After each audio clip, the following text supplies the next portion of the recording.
know and that which we do. So the focus really is so much away from that which we know, that has obviously a lot of impact in the domain of knowing, and that which we do, which really impacts our life equally as powerfully, if not more. So with that, let me share my screen with you. There is a document in chat. I don't know if those of you who arrived a little later have access to it, but we can put it back in there. It's a little glossary of some of the terminology that we use here. Let me make sure that those of you who came in a little later, I add that to the chat.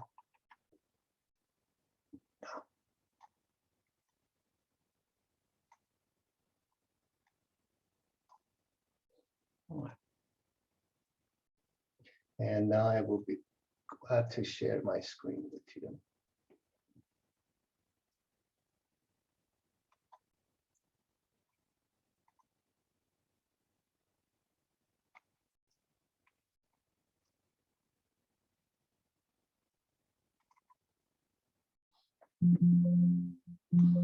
All right. So again, welcome. But before we get started into the meat of the material, I wanted to share with you how I've set this talk up. This is neither a workshop nor a seminar, but somewhere in the middle. It's really about taking a bunch of academic and psychological concepts and construct, getting a little deeper understanding into that, and then get some use and mileage on it. So I've asked you to take inventory. Inventory to me is notes that you take from our talk, any part of it that you think there is some relevance to you. It's almost like when you go to my intent is not to have a comedy show, nor would I be really good at it, but when you go to a comedy shop, where a comedian's on the stage, the comedian will tell jokes and you laugh at half of it, and eventually one of the jokes is about you. And that's the part you stop laughing and then you get upset. So here it's the other way around. You take your inventory when something we say in this seminar is about you and makes you uncomfortable. My goal is not to make you uncomfortable. I wouldn't even be aware, nor did I intend any of this to make anybody uncomfortable. But the nature of self-examination always entails some level of discomfort, because you don't get to any place where you start learning unless you get to a level of dissonance or discomfort. So take inventory of your experiences. As we go through here, I'll make opportunities available for you to reflect and take some notes, and those notes become helpful at the end when we get to some practice. This is also not being an audience in this session. So, you know, like when you watch a sporting event, you know, like people sit in the stands Sundays when there is football, you know, people sit in the stands, hundreds of thousands, and watch 22 athletes in the example of football or soccer, running around on the field, getting bloodied and muddied and bumped and bruised, and 100,000 people in the audience telling them exactly what they should be doing, all of whom really need a lot of exercise. So today is about applying. This is about putting something at stake for which you want to get something out of this seminar. And if you don't, that's fine too. Being in the audience has a lot of fun as well. But most of my intent is for you to take an inventory of your experiences, picking up a few new lenses, and put the two together to revisit that to which we are all committed, your joy, fulfillment, freedom, and happiness in life.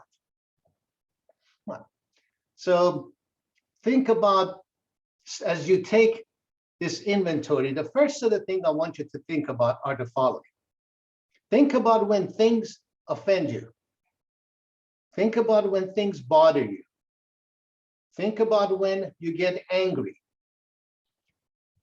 Think about when you get offended that you didn't get offended. Some of the language of this field is awkward, so bear with me. So like somebody says something. You're not progressing on the PowerPoint. So it's not moving? Nope. All right. Let me stop sharing, and thank you for sharing. All right. Do you see what's his name? The dog? Yes, we do see Scooby-Doo. Not Snoopy, but Scooby. Got it. So again, I want you to think about those times when you get offended or bothered or angry. I want you to think about those times when you got offended that you didn't get offended. That's when somebody says something and you feel a certain way about it, you don't say anything, you go home, and then you really got mad that you didn't get mad. Or for that matter, when you got mad that you didn't get mad, or when you were bothered that you weren't bothered. I want you to consider those moments. And if you take a minute with me and pause and think through this, and if you, I'm not going to ask you to share yet, we'll have plenty of opportunity where I will ask you to share. But for now, I want you to consider this for a few minutes.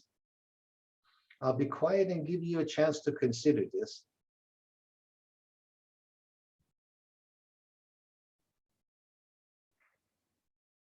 And then we'll resume.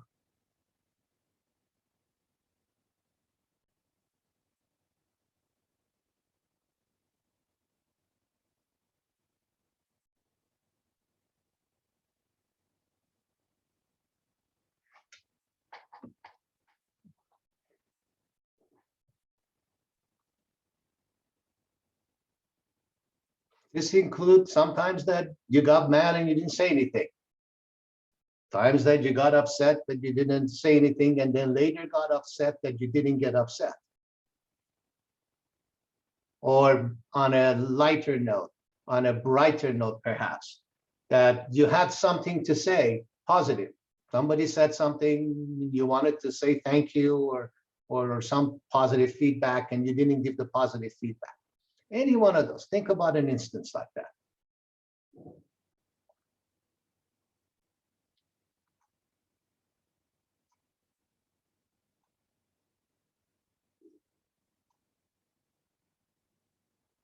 Right.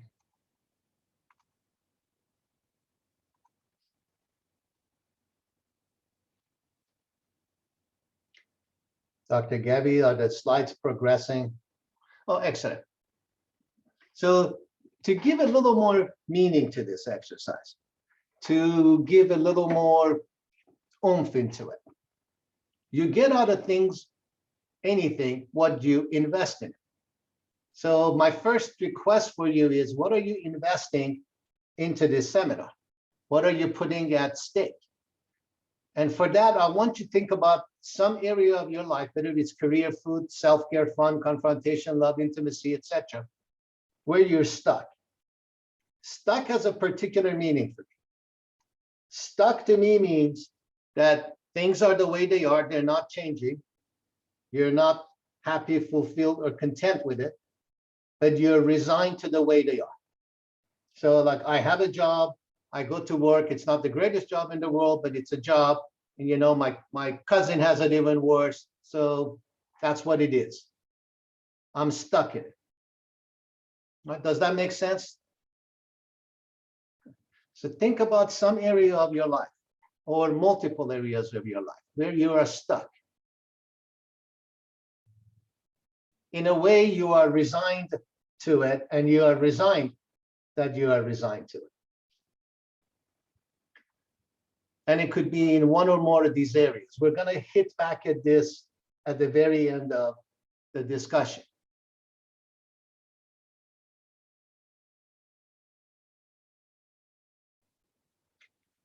So I'm moving forward, and if you need more time for reflection, please say so. Zoom works wonderfully, but in class, in person, you can kind of like watch the room here. That is a little bit of a limitation, but if you need more time, have me slow down. Also, I want to give you an overview of what we will talk about. So as you notice, that the topic of the conversation for us was self-esteem. And self-esteem, as I will say at least 5 more times, is one of the most significantly misunderstood behavioral constructs that's out there. And a second to that is self-confidence, and third to that is efficacy. And we'll visit all of that. But self-esteem happens at the confluence of the following: self-discovery. Who am I? How is it that I am the way I am? How do I function? How do I live? Self-knowledge is the result of that discovery. Now I know this about me. I know the other about me. I know what makes me happy. I know what makes me upset. I know for which it is that I would wake up in the morning. I know for what it is that I struggle to leave home every morning. The third part of it is self-acceptance. And we'll spend a little bit of time on self-acceptance. But the notion is that I have discovered myself. I know what I know about myself. I strive to improve. But at the moment, at any moment, in whatever state that I am in that state, and I'm okay. I'm not perfect. I'm not better than my so-and-so or worse than my so-and-so. But I am who I am in that moment. And since I am aware and I have done discovery, I am good with the way I am in that moment. And I strive to get better. But getting better is not a condition for me to be valid, to be valuable, to be a good person. And then I would argue with you that from there comes self-love, which we spend some time with, and ultimately self-actualization. Now, self-actualization, as Maslow, and this is partly from Maslow, is not the notion of I'm the best thing ever or I'm the greatest thing ever. Or for sure, I can tell you that it's not I'm better than so-and-so. It's merely the context of I am the best I can be at this moment. I'm getting the most out of myself with what I have. That's the notion of self-actualization. And that's kind of the top of the heap. You don't get any higher than that, certainly not as far as people who spend their entire life studying human behavior and human life have discovered. We're going to go through some of this. We're going to start with some self-discovery, self-knowledge, self-acceptance, working towards self-love. So the topic is self-esteem. There isn't anything more passé as far as contemporary goes than self-esteem. Self-esteem was what people talked about in the 80s. For sure, it can't be any good anymore. You know, it was the 80s, you know, like the Bee Gees were in the 80s. You know, listen to them. Why should we listen to self-esteem? Well, I have a faith life. Bible was written well over 2,000 years ago. It's still relevant. Just because something isn't popular doesn't mean it's not effective. And in the course of our discussion, you would see the relevance of self-esteem the way self-esteem was meant to be, not self-esteem the way that it has evolved or devolved, if you want to look at it that way. Now, I want to start with a little bit of an interesting phenomenon, a little bit of a paradox. So, you know, one of our faculty, Dr. Vance Caesar, has spent his life studying high achievers. How is it that some people become very successful and end up with ways we measure success, especially through accumulation of belongings, high net worth? So notice the word high net worth. Net worth is an accounting phenomenon or an accounting concept that says how much do you own, how much do you owe, and what you owe over what you, what you own above what you owe is your net worth. So you owe to the bank $100,000, your house is worth 150, and your net worth, if that's all, you know, if that's what it is 50,000. So people with extremely high net worths. He wanted to know if they were getting fulfillment out of life as well. So he studied happy high achievers. He picked a group of high achievers. He gave them the Seligman's inventory of happiness, took a look at the correlation, nuanced the data through a number of constructs and variables, and several phenomena showed up. The most interesting of them to our conversation is high achievers. 92% of high achievers reported below, it's the Seligman index has several steps, at the lowest level of happiness. So 92% of high achievers reported very low to very low scores in happiness. Now, if you look at other research, is money related to happiness? Is wealth related to happiness? So whenever I say this, people say, no, that's not true. There is very strong correlation between degree of happiness and annual income up to $75,000 to $80,000. It's almost 45 degrees, one-to-one relationship. And then it levels out. But beyond that, these are folks that are worth millions and millions and millions of dollars. 92% of them are unhappy. Their unhappiness score correlated heavily with their low self-esteem score. So they also had very low self-esteem. So if you're wondering about it, self-esteem was the baby of the 80s. Are people still happy? Are people still striving? Are people still living? So self-esteem really cuts through all of that. Right. So what is this self-esteem? So self-esteem is your measure of how much you are worth as a person. So note that I use the notion of high net worth. High net worth is how much money you have more than how much money you owe. Self-esteem is high net value as being. So it's not how much more money you have, it's how much worth do you assign to yourself. Net worth in terms of dollars, it's something you get from others. Net value in terms of humanity and personal worth, self-worth, it's something you assign to yourself.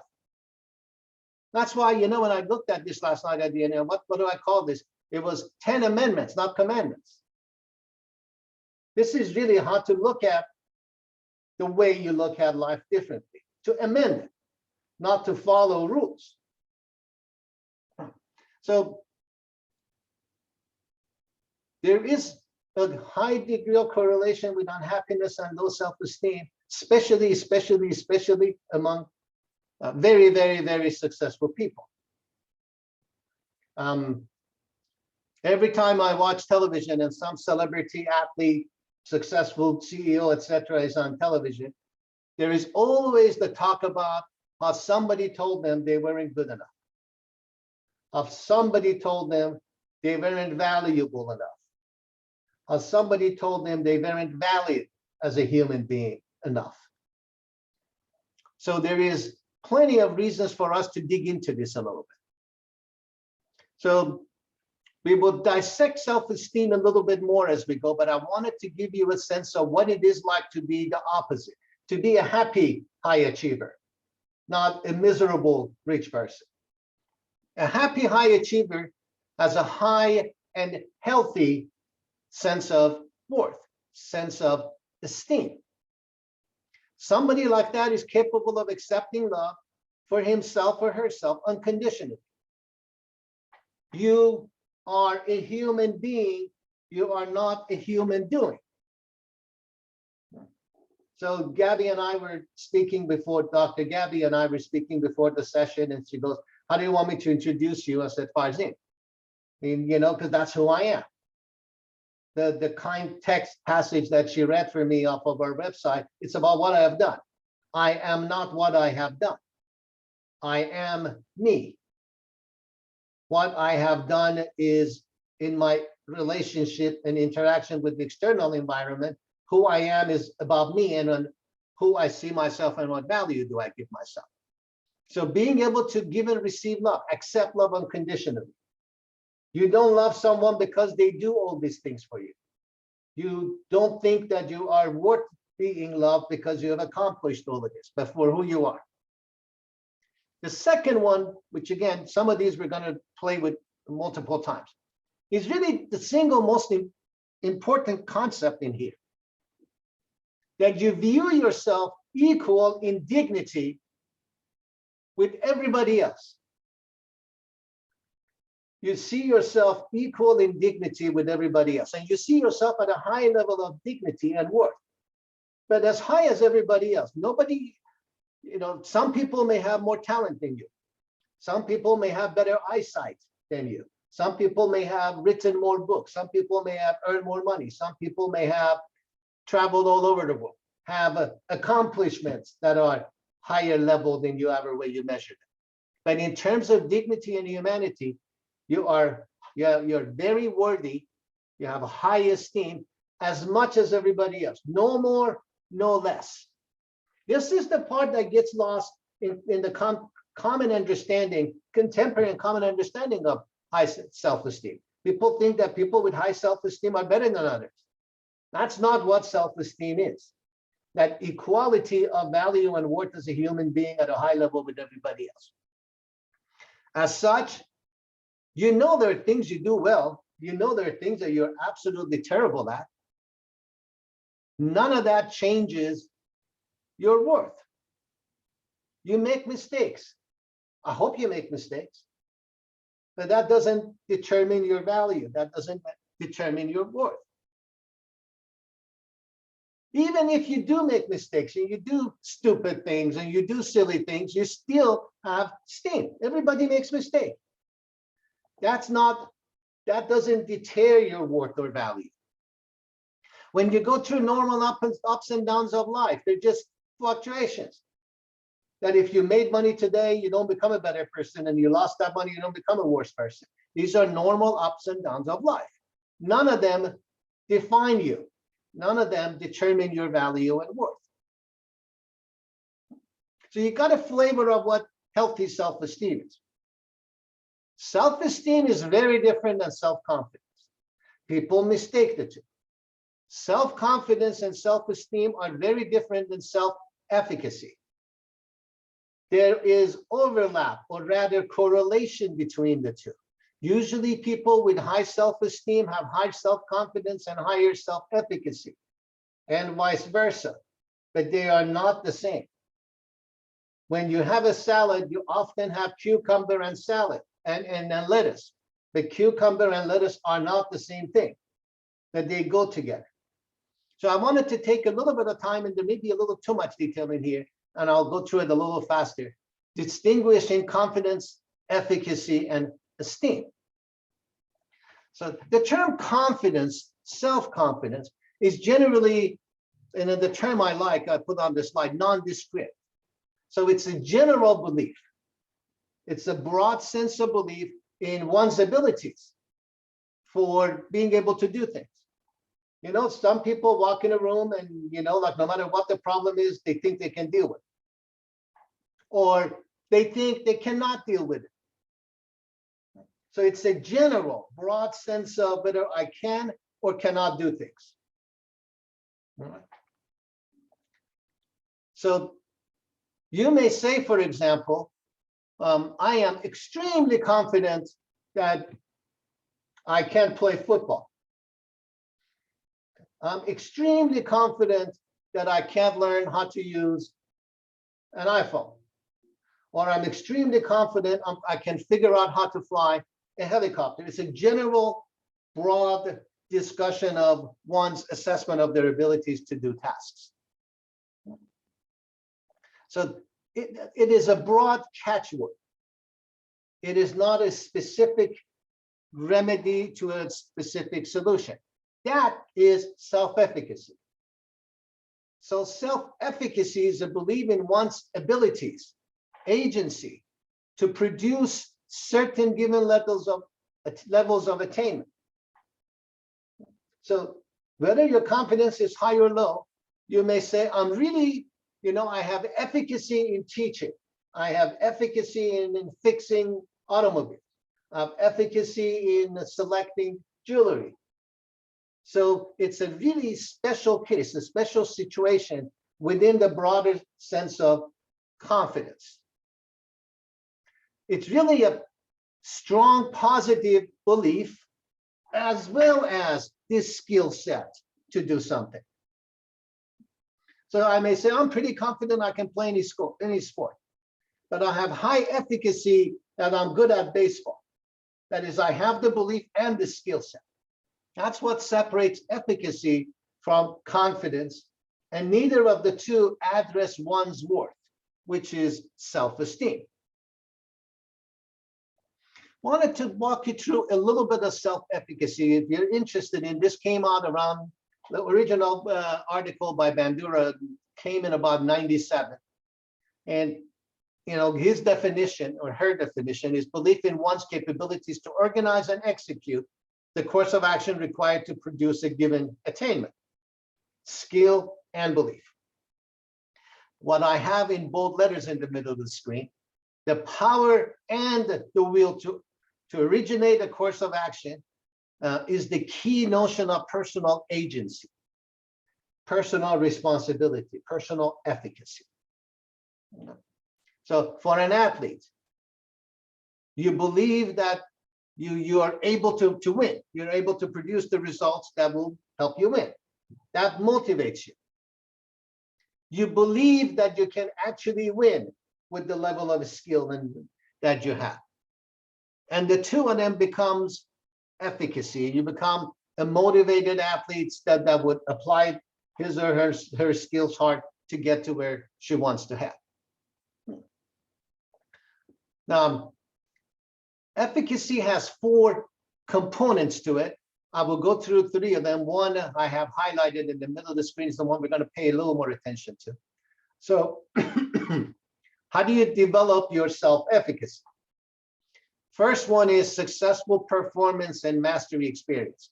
The more you do something, the more you learn, the more you train. That develops your efficacy.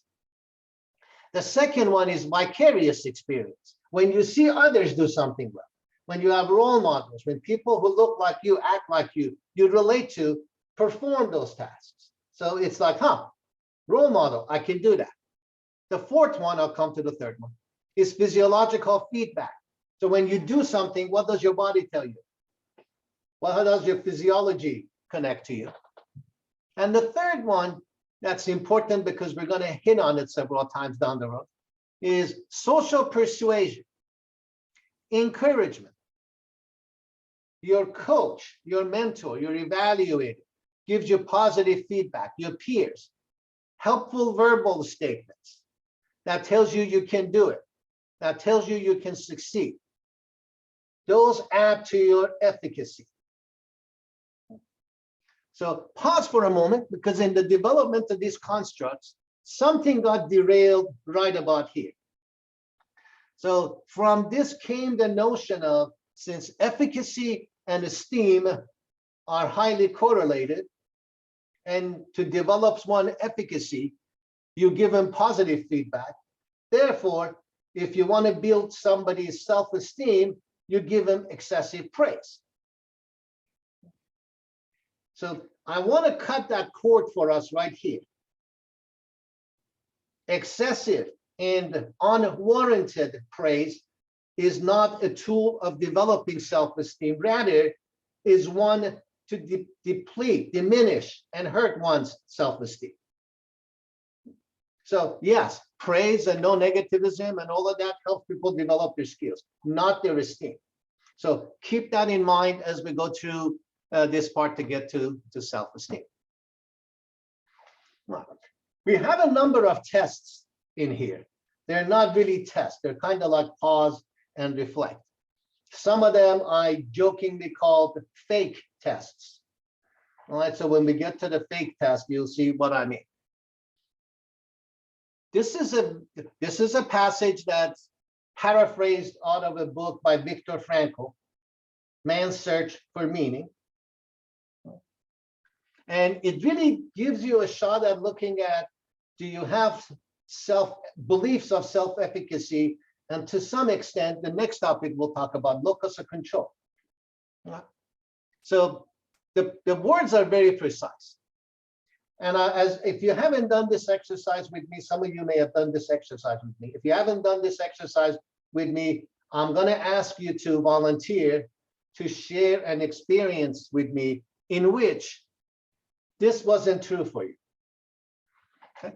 So let me elaborate. The statement says, I always, not occasionally, not often, not sometimes, I always do what is most important thing to me. Not best, not easiest, not anything else, but most important thing to me at the moment. So we're talking about at that instant in time. Given my level of skills, values, knowledge, needs, etc. in that moment. So this is a moment-to-moment thing.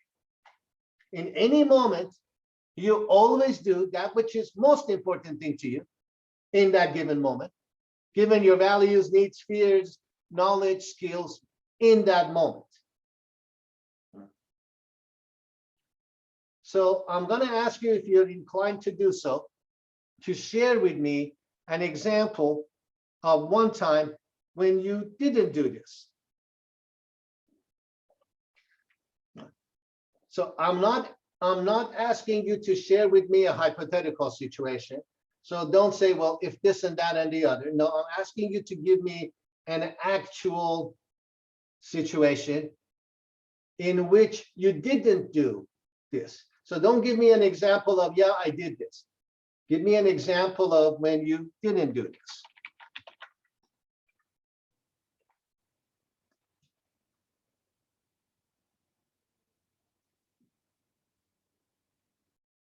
Any brave souls to volunteer? By the way, if you're wondering, if you volunteer, I will annoy you. So now that you know that, don't worry about it, just volunteer.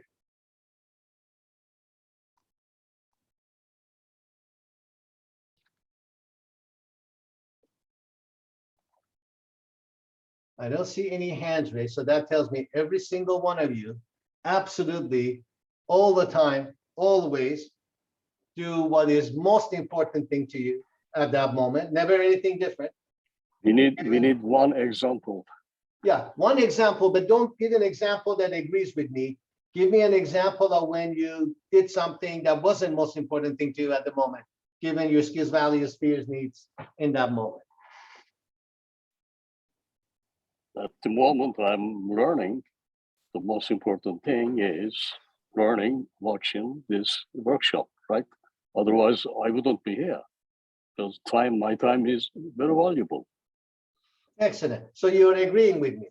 What you're saying is what you're doing in this moment, given what needs, skills, value, knowledge, fears, etc. that you have, you're doing in this moment the most important thing to you at this moment.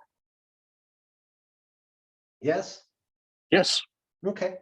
So can somebody give me an example that if there was ever a moment, anything that you ever did that wasn't the most important thing for you to do at that moment, given the level of skills, knowledge, values, fears, needs in that moment? Lucy. I would say it's probably not a good example, but for example, whenever I have an assignment due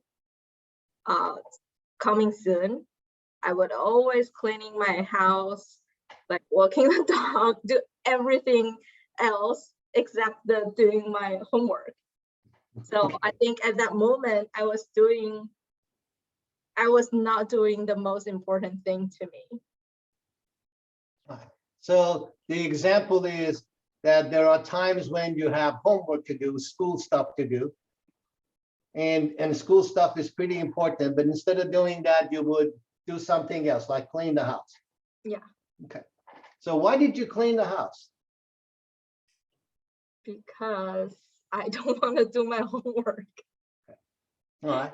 So it was so much more important thing to you to not do your homework that you cleaned the house. Not necessary.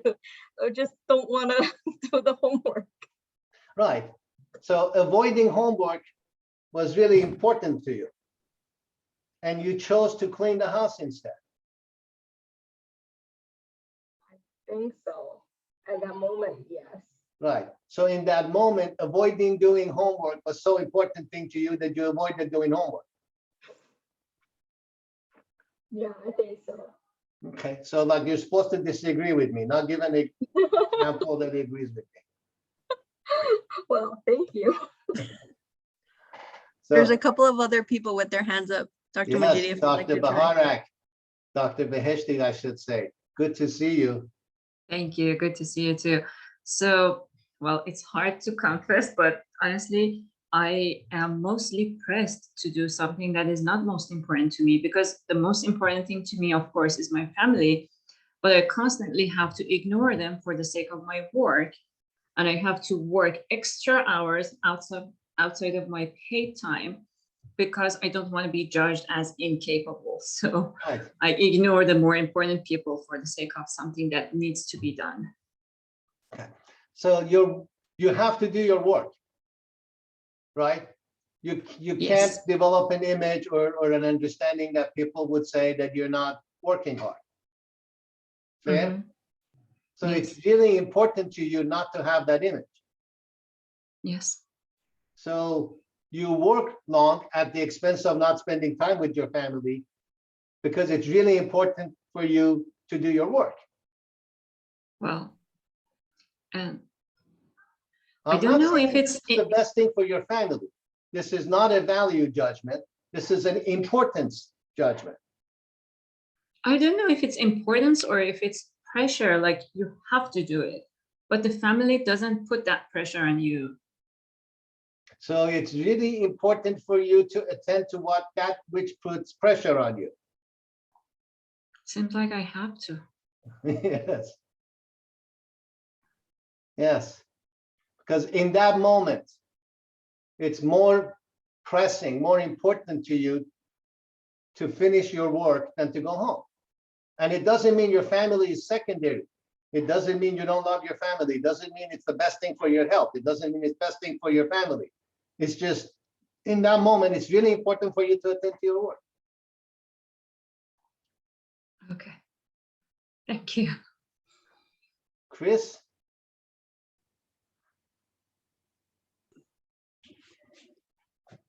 I'm thinking about something that happened recently to me. For me, one of the most important things in the school is to create community. So I have every Monday I go and visit teachers and I talk to them, most of them, but it is not something that comes naturally to me. Like I have to force myself to do it.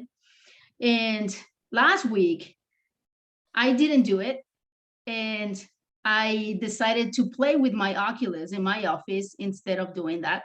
And I knew that I was not doing what I know it's important, but I decided not to do it because I don't think I had enough strength to do it.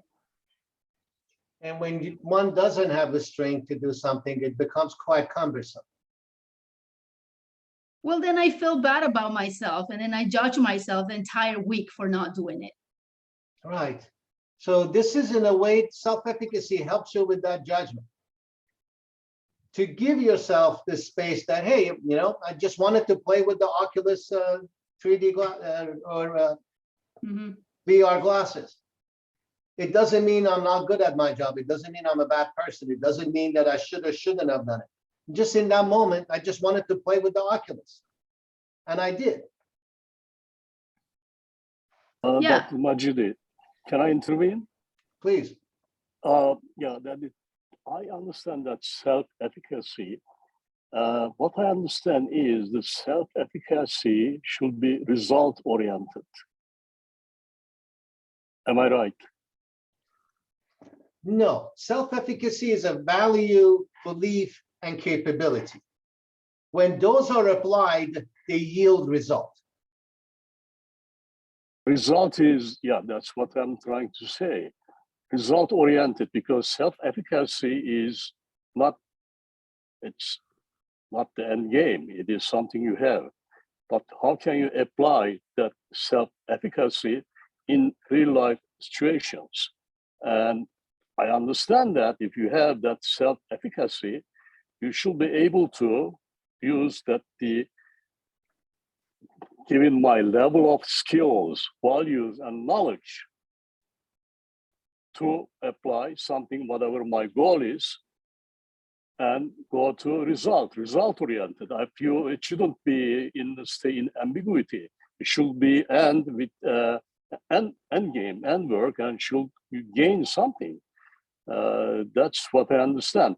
For exercise, tomorrow morning, most important thing for me after I wake up, buy my coffee and exercise. I walk around in my village. It is very important for me. I know that it's because I'm at the end of the game, I feel my heart is better, my mind is clean. my muscles are stronger than before, and that is the result-oriented self-efficacy. I have that kind of knowledge, skill, understanding, and I applied, and now I got a result. That's why it's, if you have There an is a link here. exercise, there should be a reason. Why are you exercising? No, What's but the there is a purpose? link here. The word apply. So is a hammer result oriented? Only if applied. Your hammer just does its job. Hammer just hammers.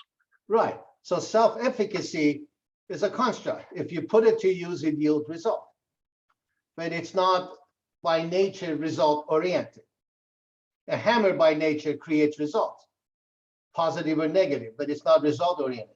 But to Chris's point, so Chris, your needs in that moment, what you needed, what you value, what you knew back then is you wanted to play with the Oculus glasses. That doesn't mean as a person you always think about playing with VR glasses and not working. In that moment, with all the pressure, with everything you were dealing with, it was more important thing to you for you to play with your Oculus glasses than to go do your community. And you can own it as that.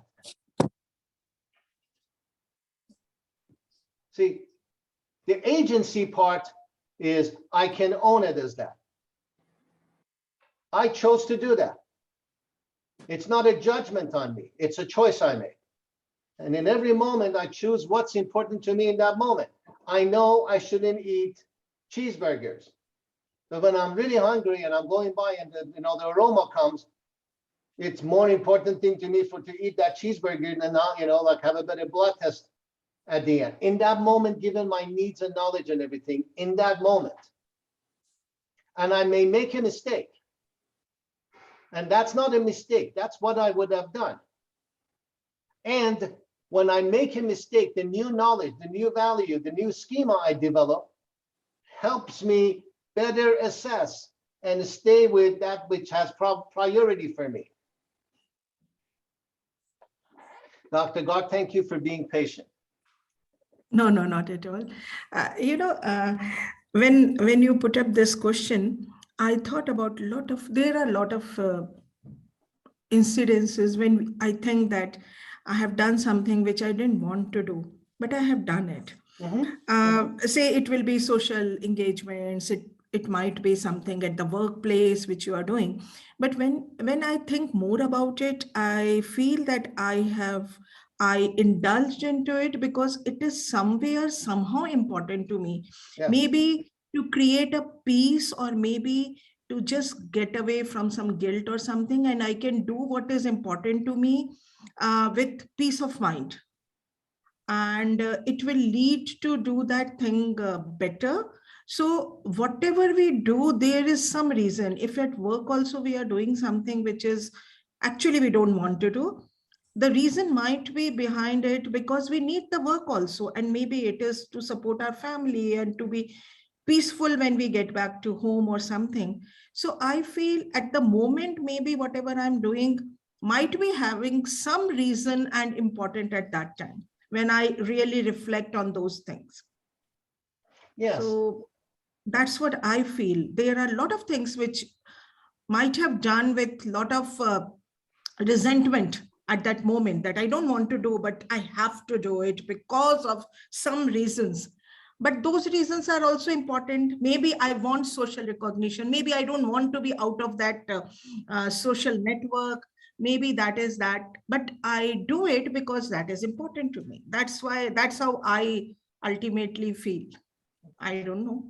No, I appreciate that. And again, the agency angle to it is sometimes what's important to you in the moment isn't the best thing for you, isn't the safest thing for you, isn't the wisest thing for you, isn't aligned with what you value, what you're committed to others for you.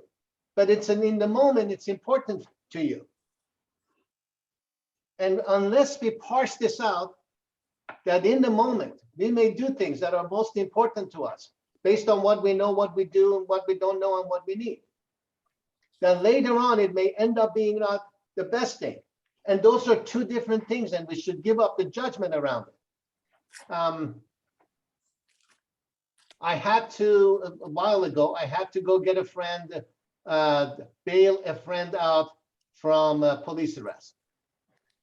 He was arrested for driving while under the influence. Right? You know, he had a few drinks and she had a few drinks, he had a few drinks, comes out of the establishment, lived 3 miles away, figures out, oh, this is a 5-minute drive. You know, it's 10:30, the streets are empty. I'll get in my car and I'll go over there. And I'd much rather do this than try to get Uber. And tomorrow I need to go to work and come and get my car. And they may tow my car and my car may be here. And decided to do that and then got arrested. And it became quite an ordeal. In that moment, what was most important thing to him, or what he knew, what he didn't know, what he needed and everything, was to just get his car home. Get home and get his car home. We never know what the next moment holds for us. You see, if we knew what the next moment held for us, we could like know what's best thing for us as opposed to what's most important thing to us. One of the studies that has used this, a version of this question, and it's a fairly significant size study, you know, like close to 1,000 people. People who report, people who own what they do as the most important thing to them in the moment, generally have higher self-efficacy, higher self-esteem, and self-reconciliation. In the coaching business, when people say no to this, there is no way to, you know, it's very difficult to coach them. Because there is no agency. There is no you in there. Oh no, you know, I don't always do the best thing for me. Well, no, not the best, most important thing to me. You did it. It had to have some significance in terms of importance for you. Otherwise, you would do something else. And can you take agency over it?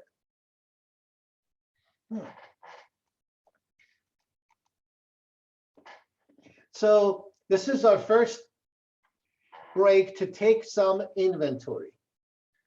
I want you to think about what are those things upon which you have agency, you have ownership. Now, whether it turned out good, bad, or indifferent, you did it because it was most important thing for you in that moment.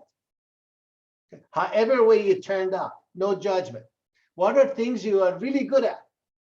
You know, what are the things that if we said, you know, like, let's go to a picnic, you have the efficacy, you have the knowledge, skills, and the know-how and the skill to do it really, really well.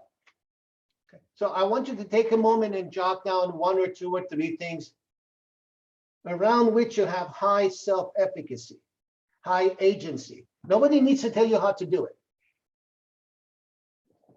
You know, some of you know I have the pleasure of working with Irene. Some of you have met Irene. Irene makes unworldly biscottis. So if the conversation is around biscottis, there, you know, and Irene generally has high efficacy, but it's a slam dunk. Like, yeah, I got this. You know, I know that I know how to, I have the skills, I have the ability, I got this. So I want you to jot down what is it around which you have high efficacy. All right, biscotti is taken. And more importantly, what are the feelings and emotions around it?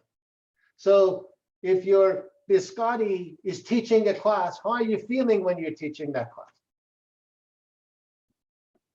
What are the emotions when you are fully within that upon which you have efficacy? Does this make sense? So a simpler version of this may be, what is it that you're really, really, really good at? And how are you feeling when you're doing that which you are really, really, really good at? So we'll take a few minutes to jot that down, and then we'll talk some more about it. I'm here, so if you have any thoughts or questions, just holler.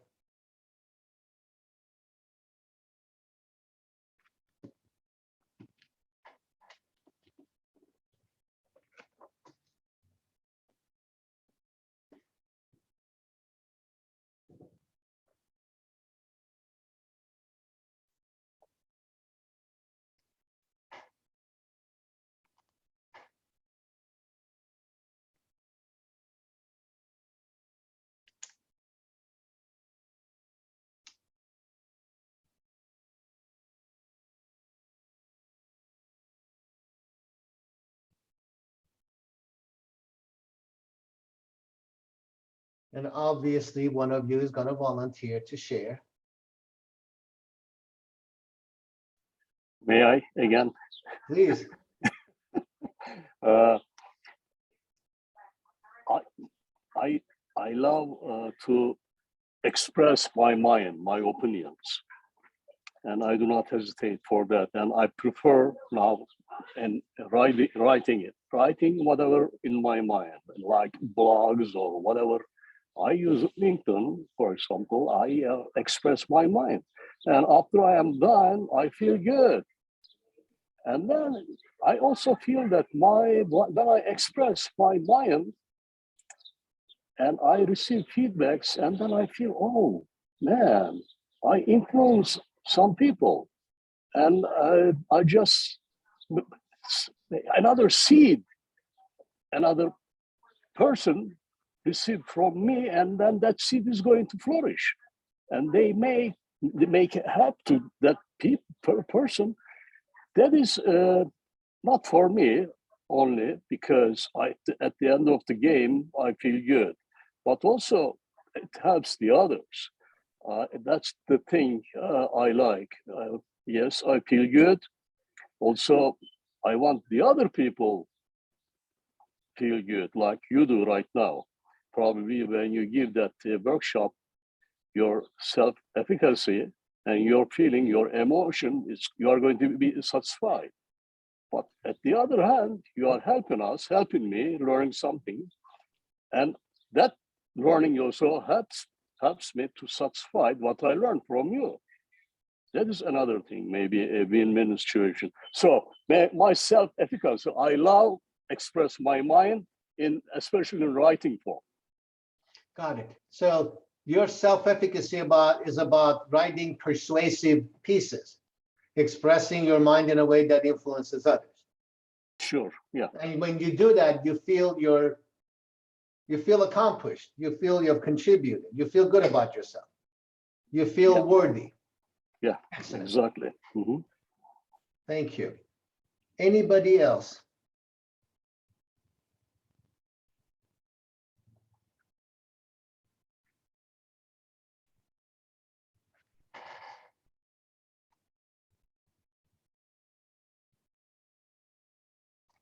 I can wait you out. Linda.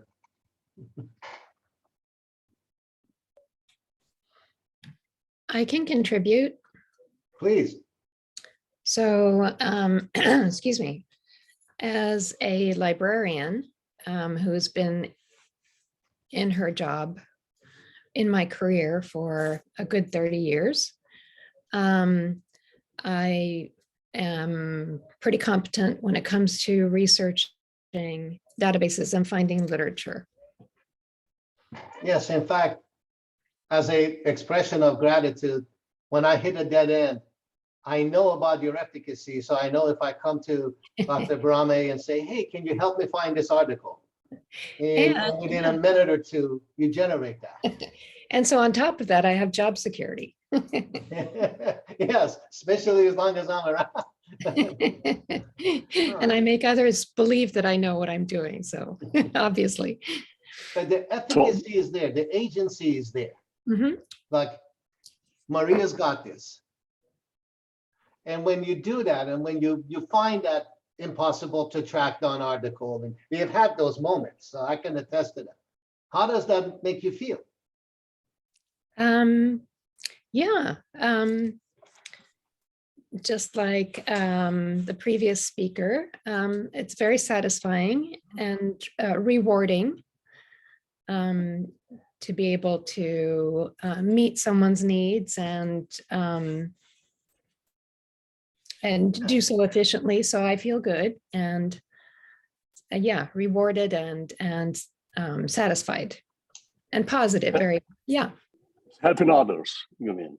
Yeah, exactly. Yeah. Mm-hmm. But helping others is a broader construct. This is a particular efficacious around helping people find research. And if somebody says, well, you don't know how to find articles, how does that feel?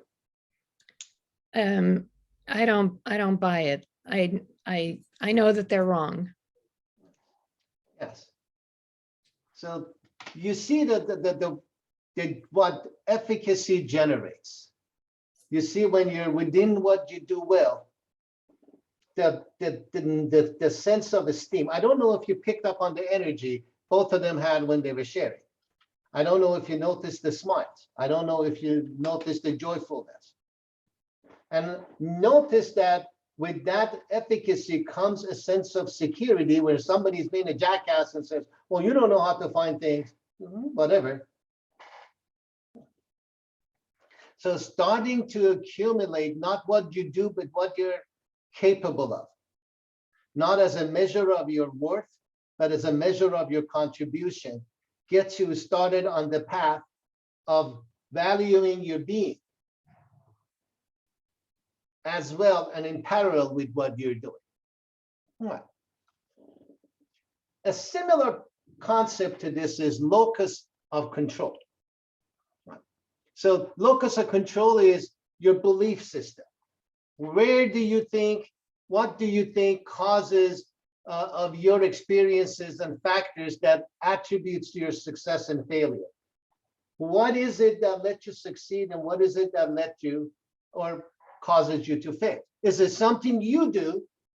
And if that's the case, you have an internal locus of control. You attribute your, and by the way, psychologists also call this attribution theory, or is part of attribution theory, is what you do because of the effort you put in, your abilities, your efficacy, your confidence, etc. Or it's because of luck or fate or, like the way things were set up. Things outside of your control.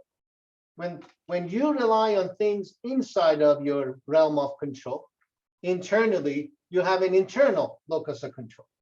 The way you talk is like this. I caught a cold. You are the subject of your statements, of your efforts, of your accomplishments. Versus external locus of control, where you are being manipulated by the outside environment. So your language is, somebody gave me a damn cold. All right? Or somebody didn't let me succeed, or somebody sabotaged me.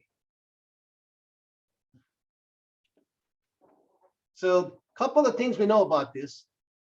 The more in that statement about I always do what's most important thing to me is efficacy and locus of control. Locus of control is you. I always do what's most important thing to me, even if that's the stupidest thing to do in life.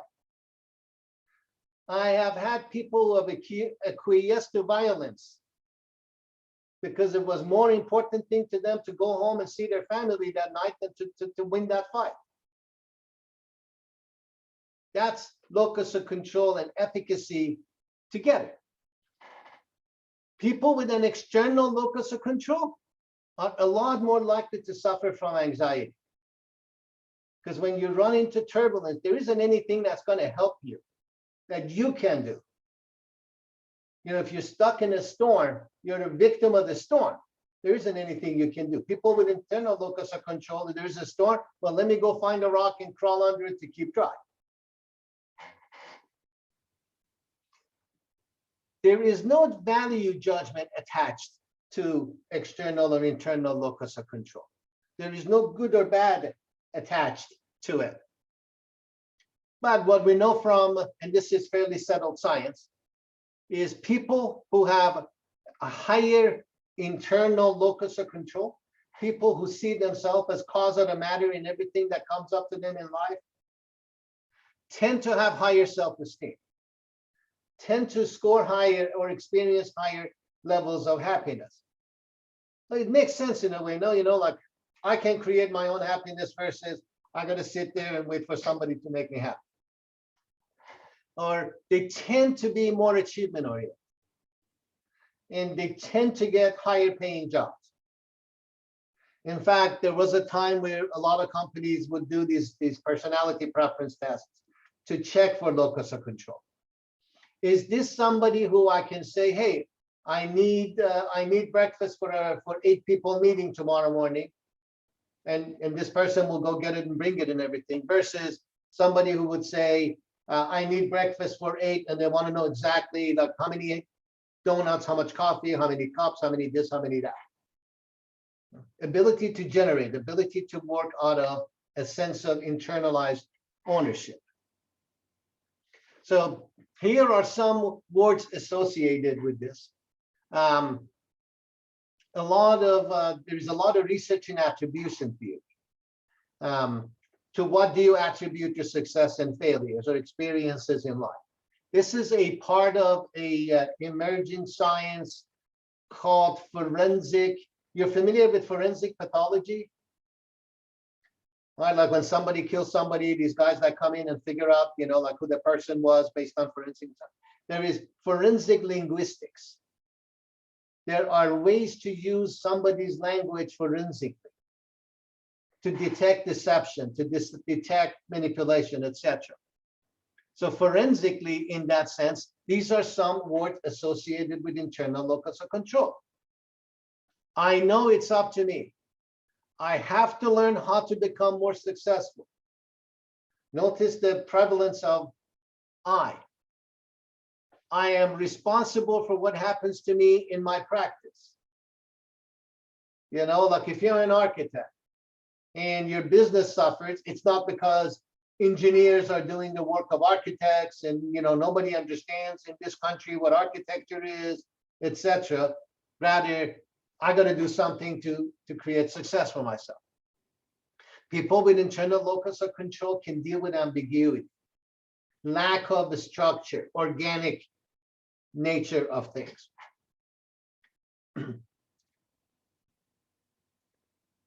you know, like you decide that it's up to me to save myself, it's up to me to succeed, etc. Forensically, at least in that sense, with the external locus of control, terminology is, you know, like, man, it's too hard nowadays to get into law. It's too hard nowadays to get into this. Too hard nowadays to get this job. Too hard nowadays to get that other thing. Or the competition in our field is destroying me. You know, these guys just have too much money. These guys just have too much privilege. These guys just have too much this, that, and the other. Or the system is rigged. The belief is really predicated on that luck, fate, and circumstances are more likely than personal abilities, etc., qualities, etc. I'm not saying all people are created equally in terms of advantage. It has nothing to do with that. There are a lot of people with a lot of advantage in life that have an external locus of control. You don't believe me? Watch all these rich kids that don't have a, you know, like a care in life, who struggle with creating something meaningful out of their life other than ending up in the legal system. And people with external locus of control are very good at creating certainty, creating instructions, creating detail. Now, one of the things, one of the direction we are headed is, if locus of control and self-efficacy and self-esteem, or all of these are closely related, and we are interested in self-esteem, so we got to know all the neighbors. How do these things come to be? So originally the view was that locus of control was an inborn personality component. It was a trait you had. When you took your first breath, your second breath was, I'm in charge of taking the next breath, as opposed to, oh my God, I hope somebody helps me breathe. That has some truth to it. There is some hard determinism with locus of control, but majority of it is soft determinism. There is some genetics, but to a great extent, our locus of control and our self-efficacy and directly our self-esteem is shaped by our childhood experiences. And majority of our childhood experiences are in our interaction with our parents. Until we go to school, then it's parents and other kids. Now, parents who are good at encouraging independence and helping kids learn to create community. You know, some of you are very well versed in children's education and you know that whole literature. You know this far better. that teach kids to connect consequence to effort, positive or negative, not through punishment, generally tend to develop a lot stronger internal locus of control. Now, children who have higher internal locus of control, kids that, like for example, I don't have any expertise in parenting, but like kids that you put the food in front of them and you put the utensil and they make a mess but eat, that helps them develop more internal locus of control. That's one of the techniques. Kids like that, in general, end up being adults with a greater sense of general ability to take things on, a construct we call confidence. And with that comes a higher degree of self-esteem.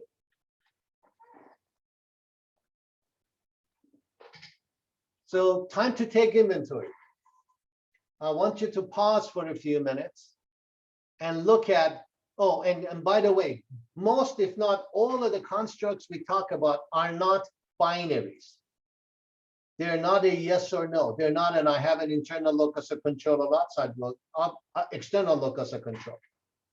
And they are situation or arena specific. So the next inventory I want you to take is to take a look at and decide what are the areas in which I have internal locus of control? What are areas in which I have agency, I take over, I think I'm the cause of the matter, I can create things. And what are other places where I'm really driven by the circumstances? The forces outside drive me versus my internal, my personal effort and abilities drive me. So think of a few examples of each. And by the way, this is the kind of sentence you would write. When it comes up to buying a house, I have an external locus of control. I don't think I can, impact the market. Like I'm stuck with what real estate is. I'm stuck with what, loans and mortgage rates and stuff are. When it comes to driving, I have an internal locus of control. I can figure out how to get where, what roads to take, and how to operate my motor. So write a few things down that begin with when it comes to, and think of an example of internal versus external locus of control.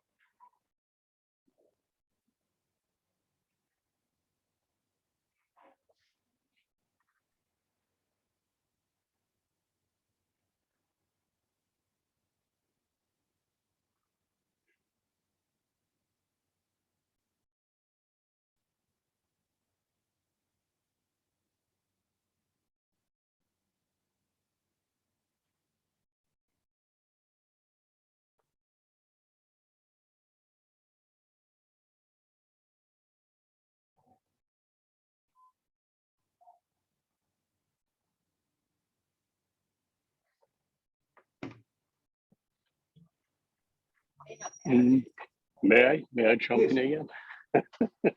Okay, my internal focus is I am a hiker and I know how to navigate myself in the nature. I never get lost. It doesn't matter. I've never been there before.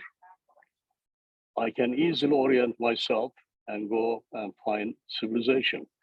And my external focus is, for example, Pepperdine. Grades, right? Or schedules. Okay. Yes. And COVID-19. And these are all external. But my internal things are, I'm really good. I mean, I can do whatever I like. I'm really good. But there are something out of my control. There's the external locus. And I know that the list, my strengths, internal control, and what external controls. And I hate it when people,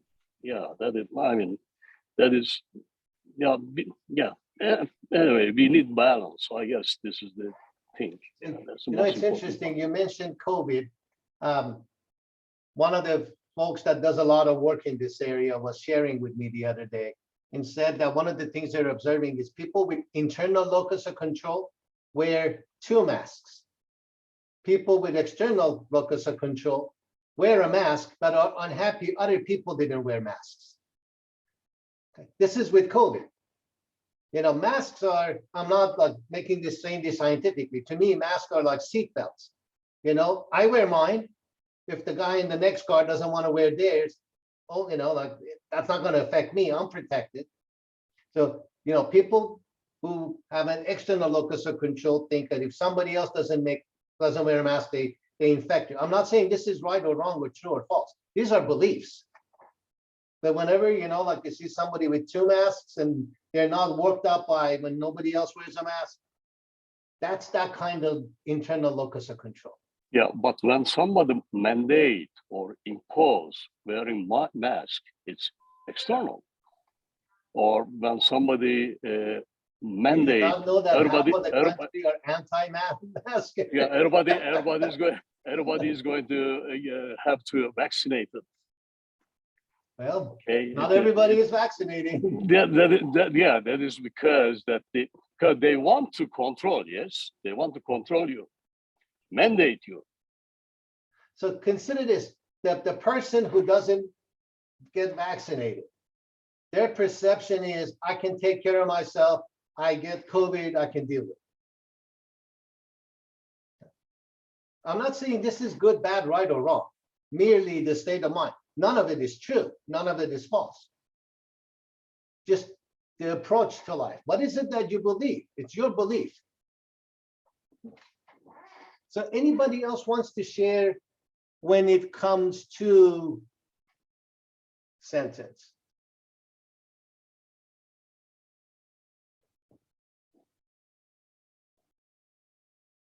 I can share. Hi. Please. So I have a question for regarding the locus of control. You said when people have a higher level of internal locus of control, they're likely to have greater self-confidence and self-esteem, right? Yes. What about self-efficacy? Does that not apply here? Yes. People with higher locus of control have high efficacy. And that's only internal. Yes. Okay. Yeah. So See, suppose that I want to learn to fly a helicopter and I have an internal locus of control. So for me, it's just a matter of me applying myself, going through it, learning, and fly a helicopter. So I develop more efficacy. As opposed to, you know, like they're never going to let me fly a helicopter. That's an external locus of control. So I tend to pursue things because of that lack of agency I see in myself. And again, it's not good or bad or indifferent. Not to pick on Alp because his example was very apt. But, you know, like when you listen to us as a student, it wasn't too long ago. Yes, it was too long, but not that long. At any rate, I got an A versus the professor gave me an A. Internal versus external locus of control. So as an element of accountability and ownership. Yeah, agency is the term I like to use. Okay. But that's not necessarily tied to independence, right? Because the last slide said that when parents encourage more independence in children, they're more likely to have higher, I think, internal locus of control. Yes. I'm just thinking in terms of like collectivistic cultures and different cultures when sort of the independence is not as encouraged or, you know, individualistic mindset. I'm wondering how that might correspond with the internal locus of control in terms of this aspect. So it's interesting. These are not times where I'm like crazy about sociology, right? Or sociologists, but in the sense of social psychology, cultures that create dependence generally have an external locus of control, generally have more dependence on a governing body, and generally have more dependence on a controlled economy than cultures with internal locus of control. Okay, that makes sense. So when it comes to the gas prices and me wanting to buy a new car, my locus of control is an external, and for more so internal locus of control when it comes to navigating through my current role and my career path, I feel more of an internal locus of control Whereas with having to look into buying a new car and the gas prices, I think it's external. Yes. So like you could drive less. Or you could, like you could be the person I'm tailgating on the road because you're going 25 miles an hour not to, burn too much gas. That's how you deal with the gas crisis. Or you would use a bicycle to go here and there. Bicycle, yeah, that public transportation. And again, this is not about judgment. There is a lot to be said about systems of power and advantage and privilege and what have you that govern things. If you are familiar with the book Man's Search for Meaning by Viktor Frankl, he was in Auschwitz. Some of the prisoners that had an internal locus of control lasted a lot longer than those who had an external locus of control. And that was a choice we make. And this also corresponds with like personality and temperament as well, right? So some of the things we know, people, like take the big five. If you look at personality modeling, one of the best developed models of personality or preferences are the big five. People associate that with Jungian psychology. That's not entirely true, but there's a lot of overlap. So trait conscionability or conscientiousness, one of the five. That really is about internal locus of control. Traits, what is it? Like getting along, but this has agreeability. Trait agreeability is associated somewhat with external locus of control. Because you feel the way you survive is to make peace by agreeing to things. Openness to adventure, internal locus of control. And it's interesting, this is not my area, nor like I'm too crazy about going into it. But when you look at what traditionally is defined a Democrat versus a Republican, you see these things parse out very nicely. Right. So we have talked plenty about the neighbors, self-efficacy, locus of control, and even confidence. Let's go back and talk about self-esteem now. So self-esteem is really about how much respect and how much love and how much acceptance you have for yourself. It's the notion of I'm a good person, not I am a better person, not I am a worse person. I am a good person, and everybody else is good too. There is no comparative analysis in here. There is no comparing yourself to others here. I am a worthy person, just like everybody else. The modifier ER doesn't show up. You're not worthier, or you're not less worthier, or you're not anything like that. You just are worthy. I deserve good things in life. Like I should enjoy good food. I should enjoy entertainment. I should enjoy luxury, but not in comparison to others. So this is about you and you, what you like and what you deserve and what you should have and what you can have when you want it, without the external pressures and comparisons with others. So it is, I maintain really, it's one of the most misunderstood constructs. I talk, we're this graduate school of education and psychology, right? So we share the system of plumbing together. But beyond that, I get to talk to some of these guys, and I know a lot of our psychology students and what have you, and people are like, the world is ruined, and this is my exaggeration of it, because people have too much self-esteem. There's no such thing as too much self-esteem. People who think they are better than others don't have too much self-esteem. People who think are worse than others don't have too little self-esteem. They have no self-esteem. I'm not exactly correct about that. I'll dissect this somewhat. People who are so full of themselves, it's not like they have, so much self-esteem. No, self-esteem is healthy and unhealthy. when you get to the comparative world, you go into the unhealthy. Or people are like, oh, I'm sick and tired of parents, like wanting their kids to have self-esteem. And then, and I asked for an example, and what they describe is toxic self-esteem. We'll visit that too.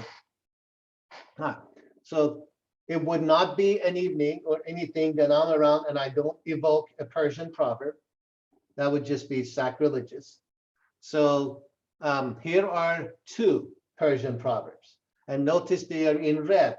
So like you really notice them. And if there is a similar one in your culture, obviously the Persians came up with them first.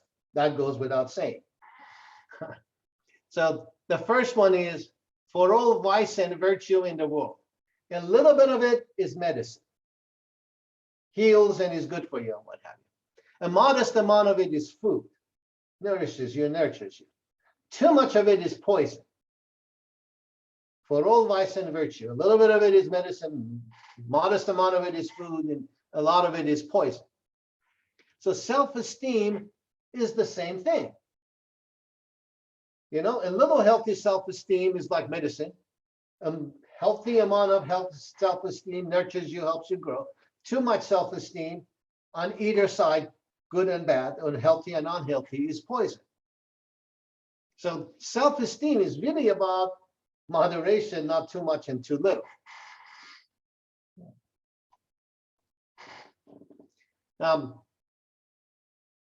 There is some genetic component to self-esteem. It's fairly minor. It's not insignificant, it is minor, it's small. Most of our self-esteem gets developed after birth through our experiences with our external environment. And you can pin that sucker down.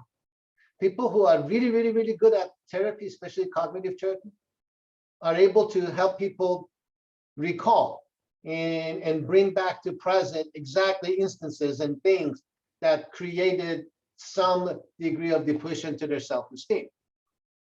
So a lot of things that happens in our childhood, in particular in moments when as a child, anywhere from infant to adolescent, there are moments that we are emotionally vulnerable. We need things we can't have, we need support, we need this, that, and the other, we are vulnerable. And those who are closest to us, mostly parents, with all their love and all their being and everything else, to the best they know, try to help us, but in doing so, in a vulnerable moment, they wound us. And then we make a decision as a child, again, all the way to adolescent. In fact, the work I will cite goes through end of life. But in those first 18, 19, 20 years of life, when we are in a vulnerable position and our parents say something that impacts us, we create a shield for ourselves. The shield is to ensure that the feeling that we had never happens again. The shield is kind of like that BFF that goes everywhere with you.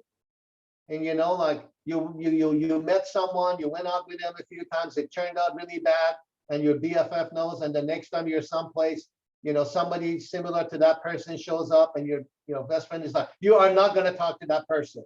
Tell them off now. This is exactly like so-and-so. And we create an inner voice in our head. That is our early warning system. Like, like baby Farzin, you don't want to feel like you did back then. Back off. This is not going to go well. And this inner voice, and it exists in different variation, continues to grow with us, continues to stay with us to protect us, continues to be our somewhat drive our locus of control,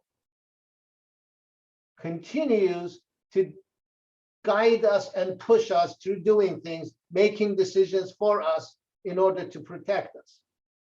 Have you ever had like a really, really protective parent or nanny or sibling, kind of like that? Now, Self-esteem is not binary. There aren't too many places that categorize it the way I categorize it. There is enough in the literature for me to not be hesitant to do this. But really, if you take a look at the chart I have, look at the red zones. Unhealthy low self-esteem and unhealthy high self-esteem. So keep those for now. There is healthy self-esteem, healthy low and healthy high. This is a person, and we'll look at his characteristics. When you get into unhealthy high self-esteem, this is where you start thinking you are better than others in most cases. Like, I'm smarter, I have a Nissan Sentra and Jody has a Nissan Sentra, but my Nissan Sentra is better than Jody's Nissan Sentra. I just see myself better than others. That higher unhealthy self-esteem turns to narcissism, exaggerated, grandiose sense of self.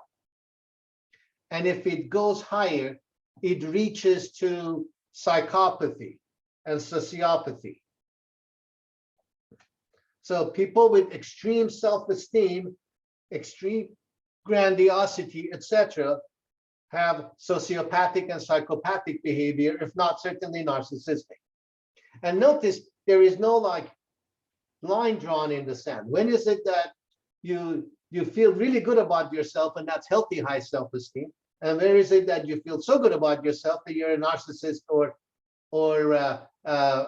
toxic narcissist or a psychopath sociopath? Again, the signals are manipulation, lack of a conscience, things like that on the right side. On the low healthy self-esteem is the feeling of I'm just not good enough, or I'm not as good as, or I don't belong, or I'm not one of them, or not one of us.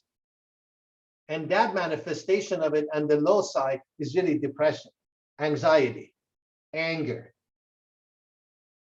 People with unhealthy high self-esteem have a manifest anger differently than unhealthy low self-esteem. These are people that physically assault people.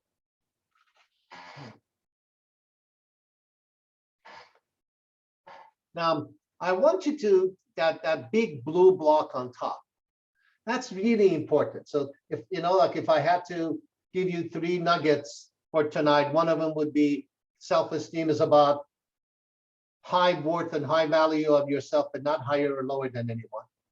The second one is healthy self-esteem is really a function of accurate self-assessment of yourself. And being able to accept that and acknowledge your strengths and weaknesses. And despite your weaknesses, and in light of your strength, still maintain your esteem the same, not superior or inferior to others. Just because you're terrible at ping pong doesn't make you a bad person. Just because you're awesome in foosball doesn't make you a good person. You are good inherently. You're a human being. So you are being good. And what you are doing, your human doing side, is independent of your esteem. So people with healthy self-esteem, they believe what they believe, and they're not afraid about, they have principles. They're not afraid about expressing it. Like just to have some fun. These are like, if you're politically leaning left and you get together with a bunch of people on the right, you don't go, yeah, I agree. You express what you believe. Okay? You're not looking to start a fight. That's over manifestation of it. And like, this is what I believe in, this is what I say, and this is what I think. And vice versa. You don't acquiesce to group pressure. Now, you may choose not to engage. You may choose not to engage. Anything you choose is synonymous with healthier self-esteem. Anything that you are obligated to do, compelled to do, is synonymous with unhealthy self-esteem. So I may sit on a table with a group of basketball fans who like the Clippers. I would feel really sad for them, but nevertheless, I can feel comfortable to say, well, I like the Lakers, or I can feel comfortable not to say anything But the minute I have to say something, or the minute that I have to take a position, that compulsion, that have to, is driven by me compensating for an inadequacy I have within me. Compulsion is compensatory behavior. When I'm compelled to do something, I'm trying to make up for some feeling of inadequacy, often associated with my esteem. Now, healthy self-esteem, hey, like 2 + 2 is 5. No, you idiot. 2 + 2 is 4. Oh, really? How? Oh, here it is. Oh, got it. If I make a mistake, I can learn. I can change my position. Like, oh, 2 years ago you believed in this. Now you change your position. Yeah, duh, because I learned something. If I'm compelled to change my position to please someone, that's compulsion and compensatory behavior. I'm trying to compensate for an inadequacy. I'm trying to compensate for a defense mechanism. If I can't learn from anything, that's not healthy self-esteem. If I haven't changed a bit in the past 50 years, I'm probably not open to changing. So I'm guarding something, guarding an inadequacy. So people with healthy self-esteem, like they know what they like and what they don't like, and they choose it. They trust their judgment. So, like you invite people over there and you're serving steak and somebody goes, oh my God, how could you eat all of that red meat? That's terrible. You may be hospitable and then do some other things, but just because people don't approve of what you like, you don't change it. You may say, oh, wow, I never thought about being a vegetarian. So, that's a good thing, I'm going to try, as opposed to, I should change it so people would like me. I should change it so I get approval. I should change it so I'm not controversial. I should change it so I blend in. All of those implies there is some gap for which you are compensating. Worrying. People with unhealthy self-esteem worry excessively about everything. Like, let me see. Okay, the person isn't here. When we were looking at, our international travel, somebody wrote and said, what if we go to country X? I won't mention the country. And then this is a very advanced country. And, like they hit us with drones. I suppose that's possible. But the odds are extremely small. Anxiety really is an inability to calculate probabilities. The chance of something happening is exaggerated. What is the chance of me having an accident on my way to work tomorrow? Well, in LA County, 1 in 10,000. But oh my God, like it's so dangerous out there for me. That's unhealthy self-esteem. People are too worried about what might happen in the future. You hear this in class. Oh my God, I got like an A- and I'll never get that job I always want 16 years from now. Catastrophizing, if you will. People with healthy self-esteem trust their capacity to solve problems, trust their solutions. Like, okay, something goes back, I can handle it. If they fail, they're not discouraged. They're not afraid to ask for help from others, but they're not helpless. Have you ever known someone who like, hey, let's go out. Let me find out what time it is by asking from somebody else. They always ask for help. Like there isn't anything they can do on their own. Okay. That comes from a compensatory behavior of being told you're not capable of doing things. Again, in bold letters, that's like one of the big things. Has a fundamental belief that you are equal in dignity to others, rather than inferior or superior. For folks who have a faith life, I do have a faith life, and in my faith tradition, we believe that everyone is created in one of many manifestations of God. So You know, like that's where you start. Everybody is good because they're children of God. They're created in the image of God. What we do with it, and, you know, better, less, more, etc. That's the human doing part. Oh, you have differences with people, but that doesn't make you good, bad, or indifferent. You believe you're interesting. You don't like, not as in, you know, God's gift to humanity. If you're interesting, you believe people want to be your friend. You believe you're a good friend, not an incredible friend, not a terrible friend. You don't have to prove it. You don't have to prove you're interesting. You don't have to prove that you are worthy of friendship. You don't have to prove that you are likable. You start with, I am likable. Like, well, but not, you know, like you told a joke and nobody clapped for you. They didn't clap for me. Doesn't mean I'm not likable.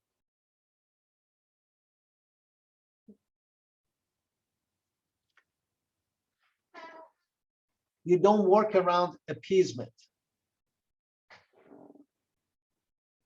You don't manipulate people to take advantage of them. People with healthy self-esteem don't manipulate people. You know, if you need to work with people, you work with people. You need to persist to get the result you want, you persist to get the result you want, but you're not in the game of manipulation. When you have good, bad, or indifferent feelings and drive, you feel comfortable expressing it. You feel comfortable saying, I'm sorry, I was such a jerk. Or my God, I'm so angry, you know, I want to take this person's head off. You don't act on it. Feeling and actions are, anger and rage are different. Anger is a feeling, rage is a behavior. But you can acknowledge that. You enjoy a great deal of variety, by the way. Like people with healthy self-esteem, they like music, they like sports, they like, you know, activities. I don't know about hiking. Just kidding. I know it's good. Please try. You will love it. But God gave us helicopters so we don't have to like climb mountains. No, I'm joking.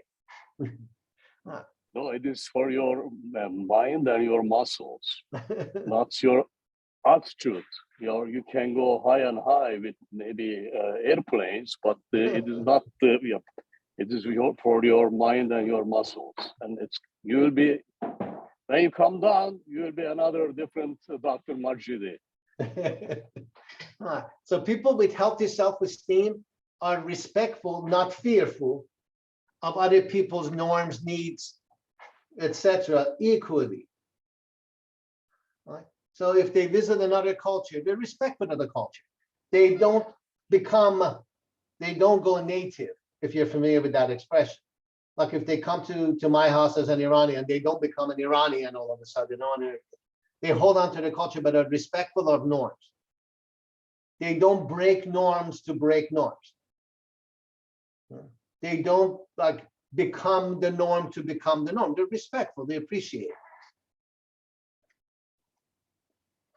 Unhealthy self-esteem, and now this is where you're going to remember people in life you don't enjoy being around.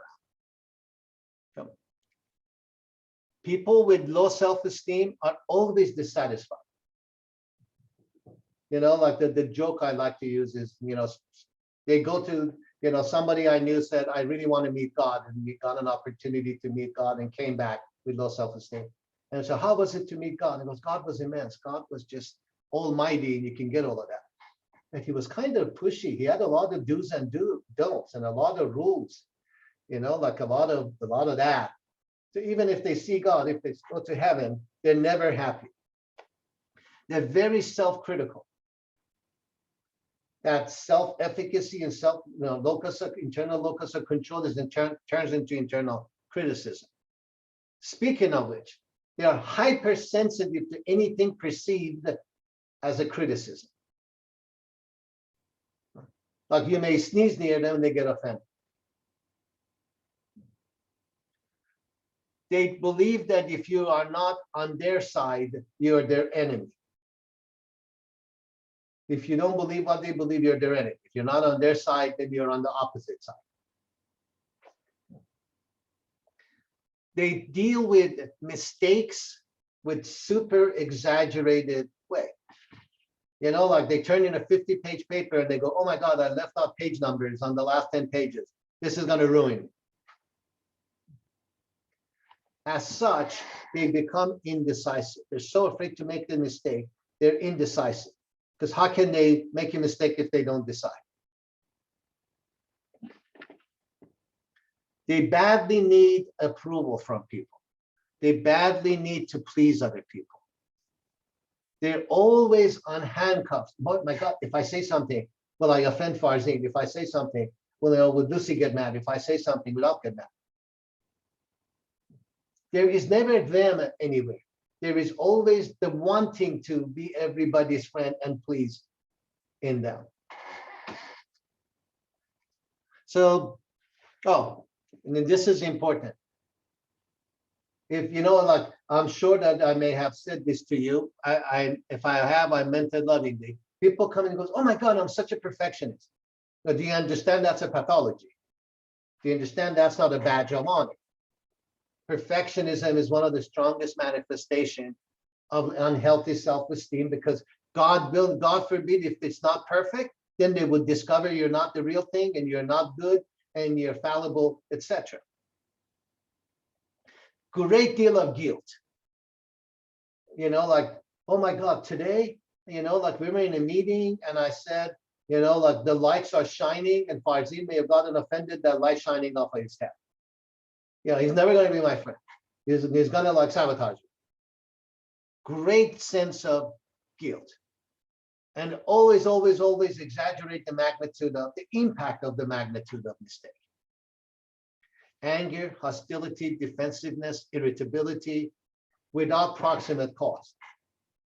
Somebody may do something that gets you really angry. Angry is a feeling, rage is the action. That's a different thing. But they get angry and they get defensive with the smallest things. Then pessimistic and negative outlook for life. They're always blaming the system. There's always a blame to be given to the system, but for them it's one thing: it's a system, or it's a conspiracy, or these guys are coming after me. Don't you see these guys are coming after me? No, well, you just don't pay attention. Okay, I'm going to skip over these. So I want to take a little bit of time and walk you through stages of personality development through the work of Erik Erikson, and kind of trace some of the ways that our self-esteem gets affected. And in the document I shared with you, this chart is available, so if you like to look at it.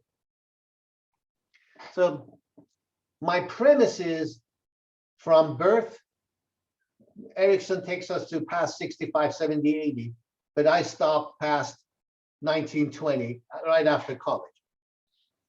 There are moments when we are most vulnerable, and with all their love and care and everything, our parents or our friends or our siblings and stuff say or do things with us that leaves a mark. And that mark becomes a sentence for us, like a life sentence, like prison sentence. It becomes a feeling of inadequacy that then we go through life trying to forever avoid feeling that way again. Let me give you some examples. Infancy. This is very early childhood. This is the portion of your life where you decide whether you can trust the world or you cannot trust the world. I mean, you don't even know who you are. When you're born, you don't exist. Like, you don't see yourself, you see a world, and you're in the world. It takes a few months before you go, oh, shoot, that's me seeing the world. So you really live outside of yourself. Even from then, your ability to trust or mistrust the world gets developed at this very early stage.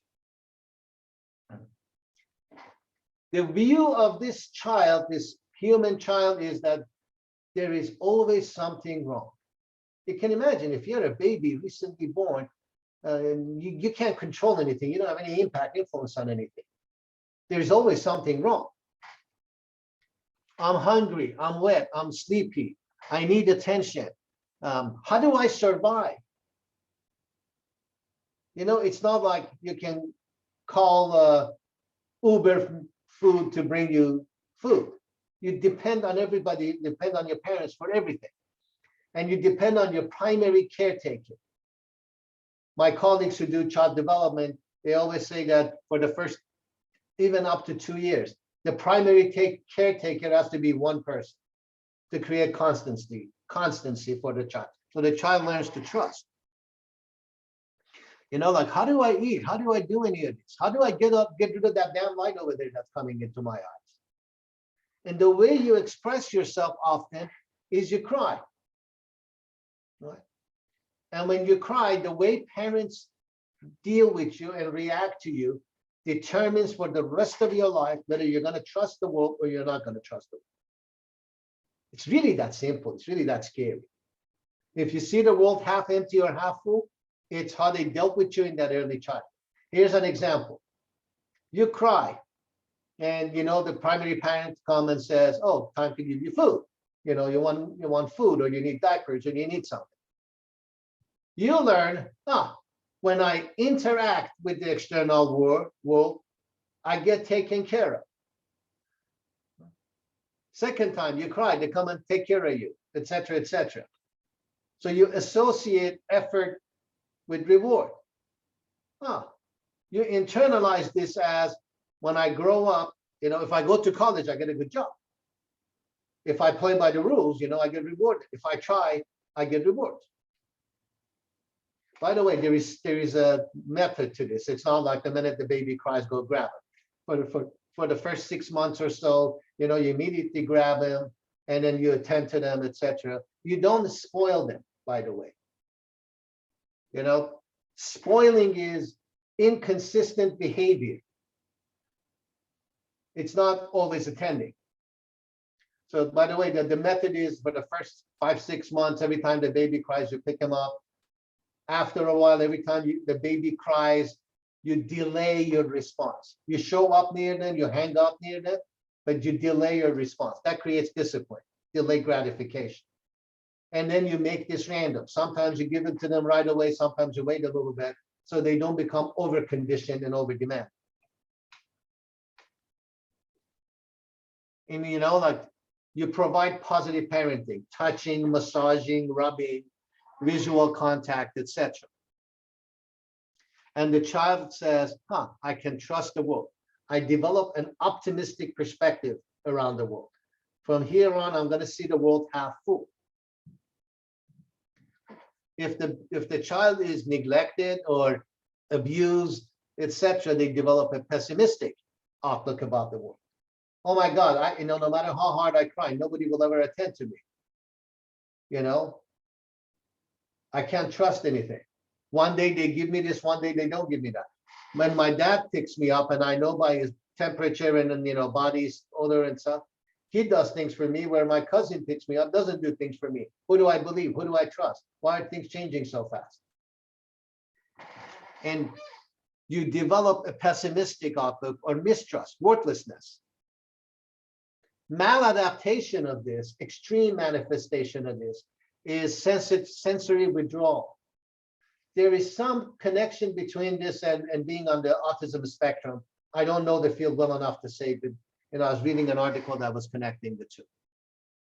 So now you go from there is something wrong all the time to about 18 months to 3 years old. Right? You know, you're just about ready to go to preschool. The area of your development is autonomy versus doubt, shame versus autonomy. This is self-reliance. This is where you're trying to figure out, because the first 18 months or so, you couldn't do anything. Here, if you want to take control, now you can move around, now you have some dexterity. How do I do things now? You've heard of the terrible twos. Terrible twos is when the child wants to assert himself or herself. You know, they want to do everything. They want to touch everything. They want to pick up everything. By the way, you make your house childproof. You don't inhibit the child. Don't touch this. Don't touch that. You make the whole, house childproof.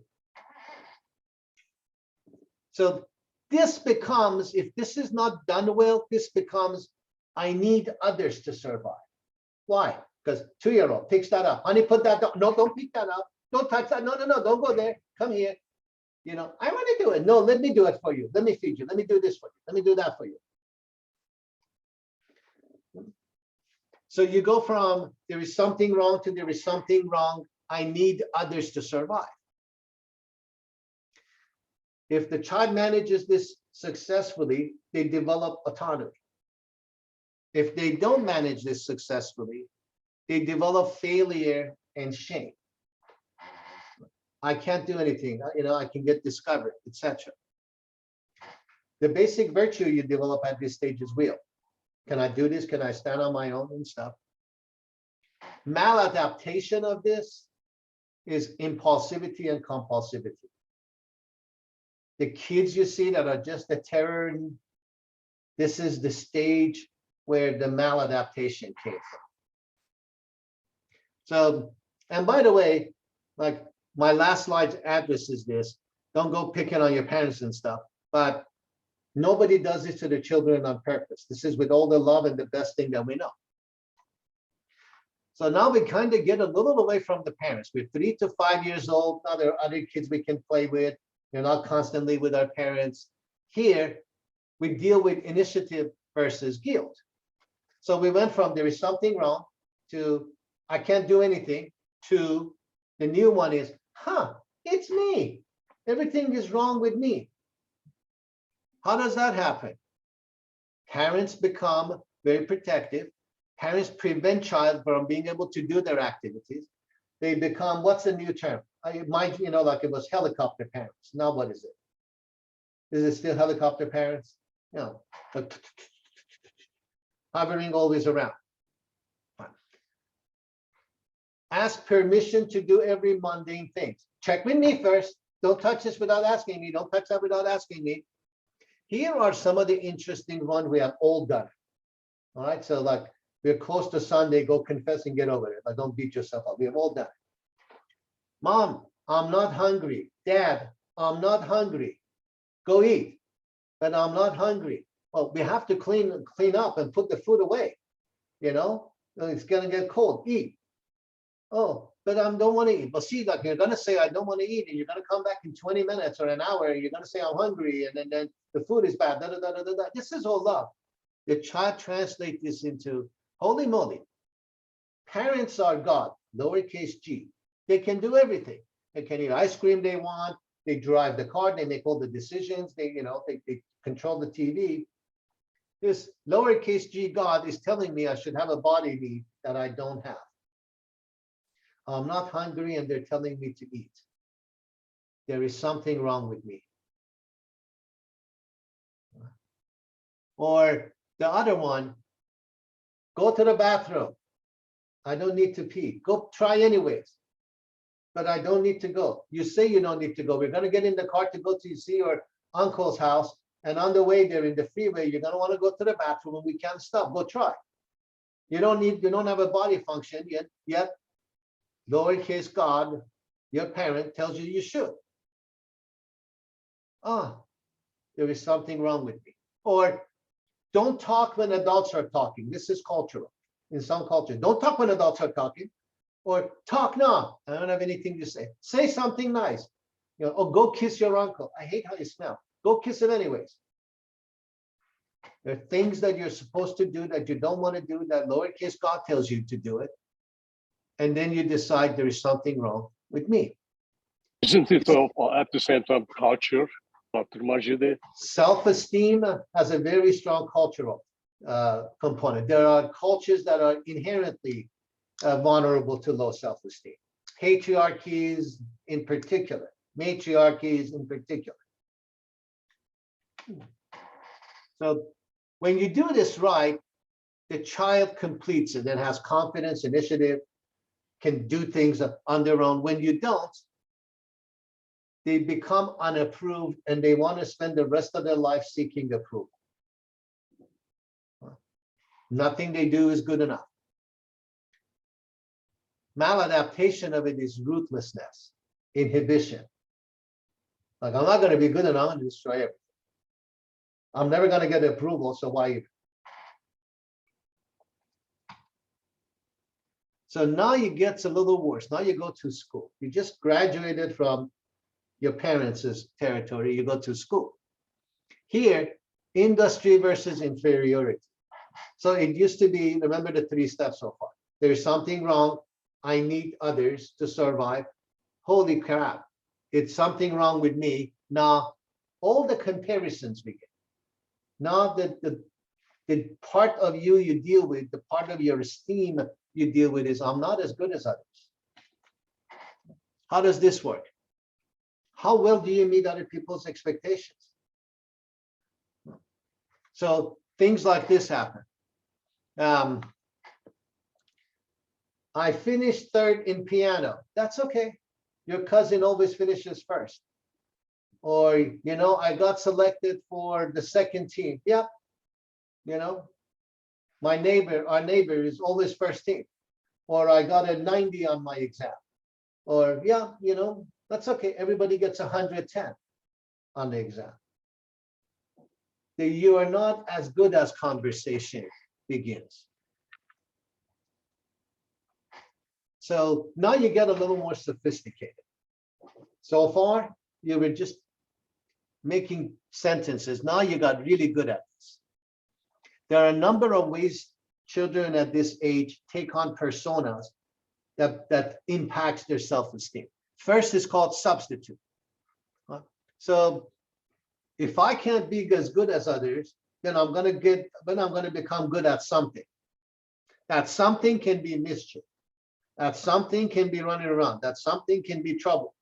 I'm going to get really good at being bad because no matter what I do, I'm never as good as the others. Or I want to be helpful. I love to help people. Right? You see people, you know, like do you know somebody in your family who always like picks up people from the airport, volunteers?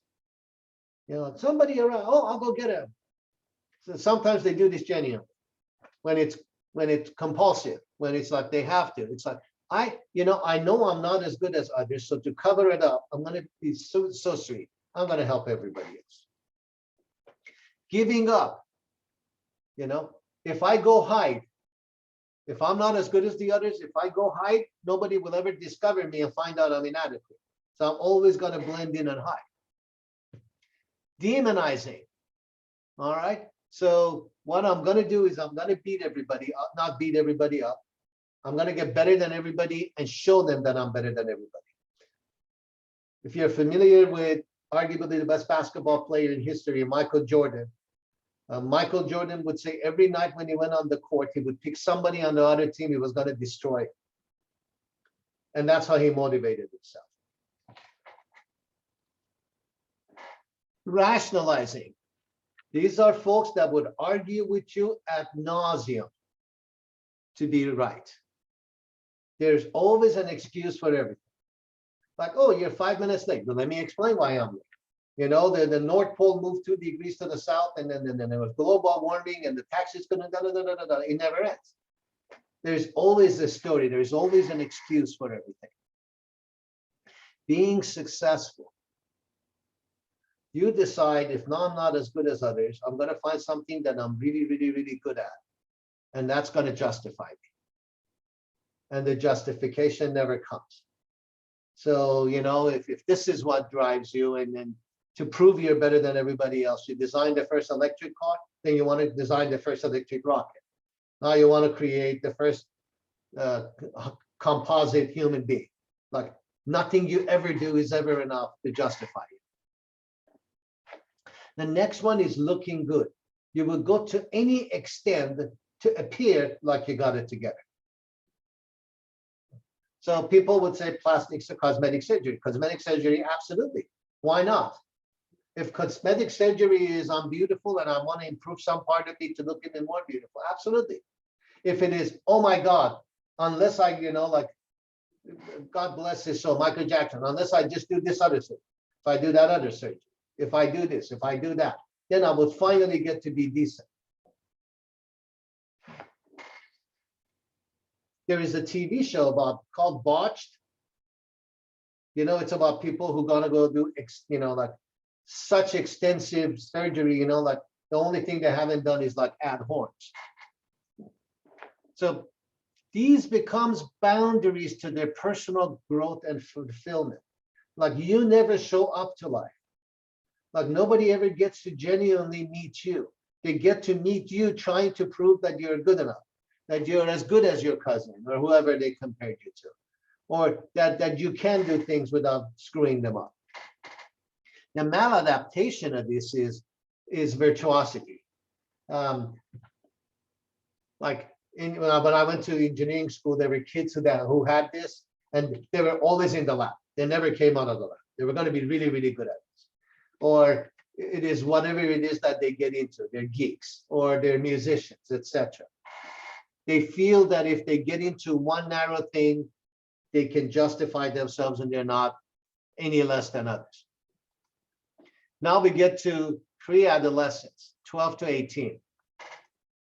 Now you're in high school and the mean kids get in the way. This is identity and role confusion. You know, there are a lot of, no, never mind. No commentary about role confusion in the school's new phenomena. This is, I don't belong. So far it was, there's something wrong, I need help. You know, it's me that's wrong. I'm not as good as, and I'm not good enough. And now it's, I don't belong. I'm not one of them. The manifestation of this is you don't get accepted. You don't dress like everybody else. You know, you're not, you come from a multi-home family in a school that everybody comes from a single home family, or physical changes. Women experience this a great deal. This is the time of a woman's life. You know, up to this point, boys and girls are fairly similar physically. About this age, you know, they start developing differently. Some girls, you know, physically develop later. Some girls physically develop earlier. And then all of a sudden, like you used to hang out with the boys and your brother's friends and stuff. All of a sudden, now you're a girl, you can't. Or all the girls are hanging out and you're still a tomboy and you don't get to do that. Physical changes. This is when everybody goes to somebody's party and they don't invite you. This is where you don't get to sit on the cool kids table. This is where you don't get included. The strategies you adopt and that impact your self-esteem is first and foremost is Superman. I can do everything and nothing hurts me. Do you know people around you who can do everything and nothing hurts them? I do. The Messiah, I suffer for everyone. I'm going to protect everyone. I'm going to cover everyone. I'm going to have everybody's back. You know, God bless her. My mom was like that. Mom, how you doing? I'm very sad. You know, why are you sad? Remember our second cousin from the third brother of the in-law of the neighbor, da, da, da, da, da. He broke his leg and I'm sad. You know, like she suffered for everyone.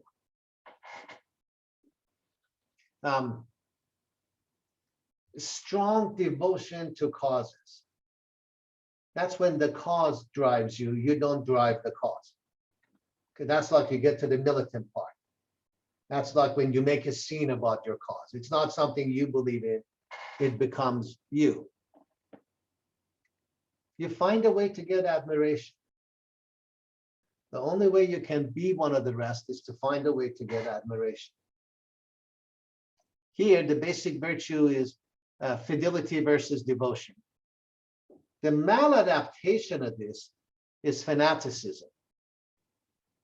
Okay, this is where you can, if you can get to kids in that part of their growth in schools, and you can impact them, you know, you're really going to get them into some extreme manifestations of it. I grew up in an Islamic country in Iran and in countries next to it. This, you know, like a lot of kids that go into fanatic behavior in that part of the world are doctrinalized here in this stage. This is where you can program them, you know, to become, you know, like to adopt extreme versions of things. Then you finally get out of high school to adolescence, and now you got to leave home. So now your issue becomes intimacy versus isolation. So now it's no longer up to you, or it's becoming up to you. Pick one. Now I have to survive. So far, if I needed help, my brother, my mother, my father, somebody would come and get me. Now I'm 800 miles away in another state. I got to figure this out on my own. I have to move out. I have to go to college. I need help. And those who used to help me aren't around anymore. Or, like taking care of sibling is a similar manifestation of this. Multi-children family, like somebody always gets this. So if you're able to reconcile that for yourself, you can have healthy relationships. Commitment, that's like the scary word. Safety, care, you can experience intimacy. Unsuccessful completion, you can't commit. You're very afraid to get close to people. Loneliness, depression, strategies. How do you overcome this? Isolation and expertise. In college, a lot of kids check out and go do their own thing. Worst part of it, another version of it is promiscuity.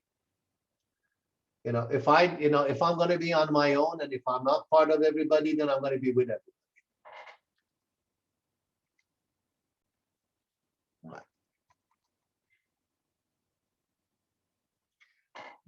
So what I shared with you are different ways when we develop that inner voice that you're not good enough or you're not as good as, those things that deplete and diminish our self-esteem. And the question then becomes, what voices do you listen to?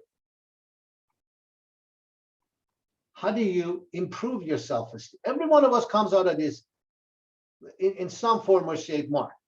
Nobody nobody had their parents having double PhDs in child development and did everything right. The question becomes then, how do you overcome these? Because every one of these voices show up. Like the next time you want to go to a party that you may not be invited, it's like, remember how it was back then when you didn't go to Kathy's party, da, da, da, da, da, da? Be careful, they're going to embarrass you. Or remember how so-and-so wouldn't commit, nobody's going to commit. And then your sense of equality in work with everybody gets diminished. By the way, very quickly, and these are some manifestation of it. You've heard of the imposter syndrome. Dr. Ghazi, who is on the call, that's her dissertation in her area of work. This is that I am a phony, and as soon as I open my mouth, people would find out. People may have 5 doctorates. They have the fear of being discovered as a phony. Or the rebel. I'm just against everything, like whatever it is, I'm against it. If the rule is not to have a motorcycle, I'm going to have a motorcycle. If the rule is this, if the norm is that, I'm going to be against it. And the victim, I'm helpless. People have to do things for me. I need, more clarity. I need to be set up for success. I need resources. I need that. I need the other. And by the way, one other component of this is order of birth. So whether you're the first child, second child, 2 of 4, 3 of 5, etc., impacts this. A lot of the victims, about 40% of last children, take this on. Not to mention anxiety, stress, loneliness, etc. How do we overcome this? So what I want you to do is to take a minute and think about what resonated with you. Remember, like as I talk through this, there are examples I use that kind of sounds like you. In your inventory, take a look at that. And then we're going to spend about half an hour going through tools and techniques to overcome this.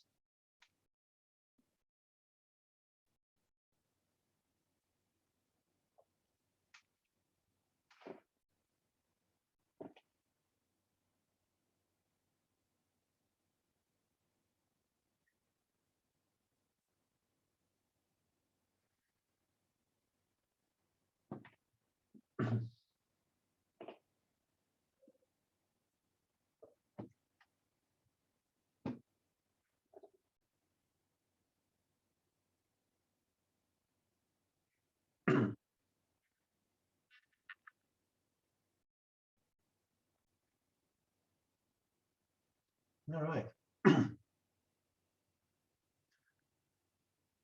Remember all of that talk about agency and locus of control, etc.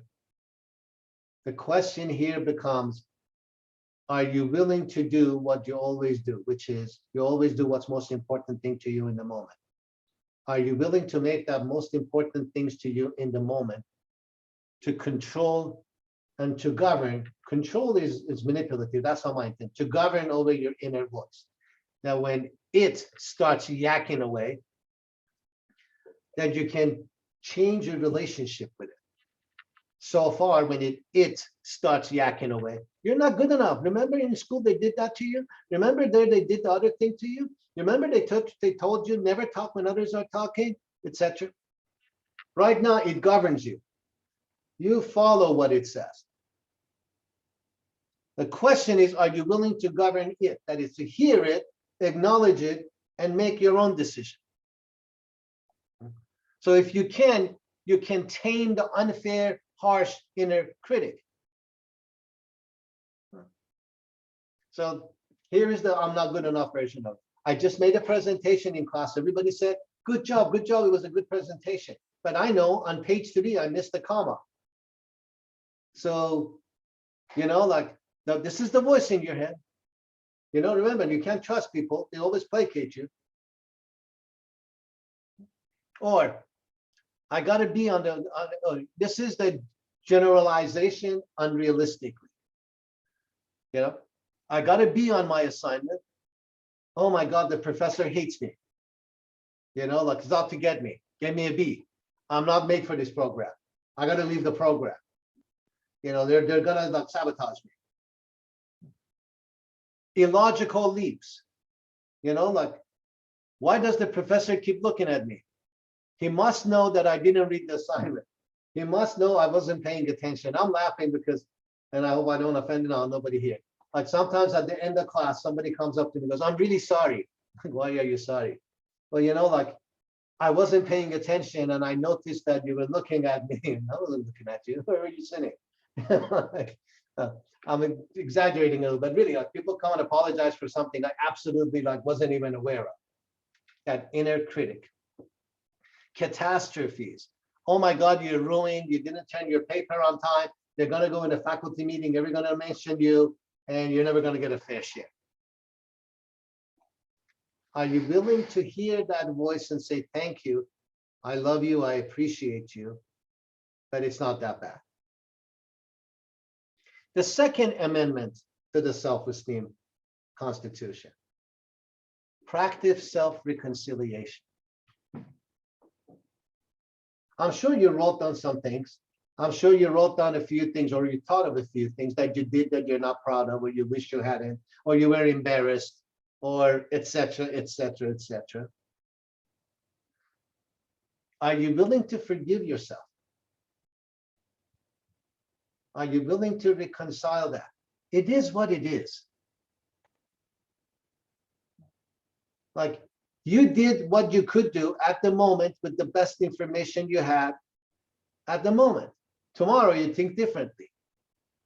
Every one of those incidents that you wrote down, if you go back exactly the time when they took place, you would do exactly what you did then. There's no reason otherwise. So are you willing to say, you know what? It is what it is. I'm going to let go of punishing myself. I'm reconciled. It is what it is. I am who I am. They are who they are. It is what it is. Yeah.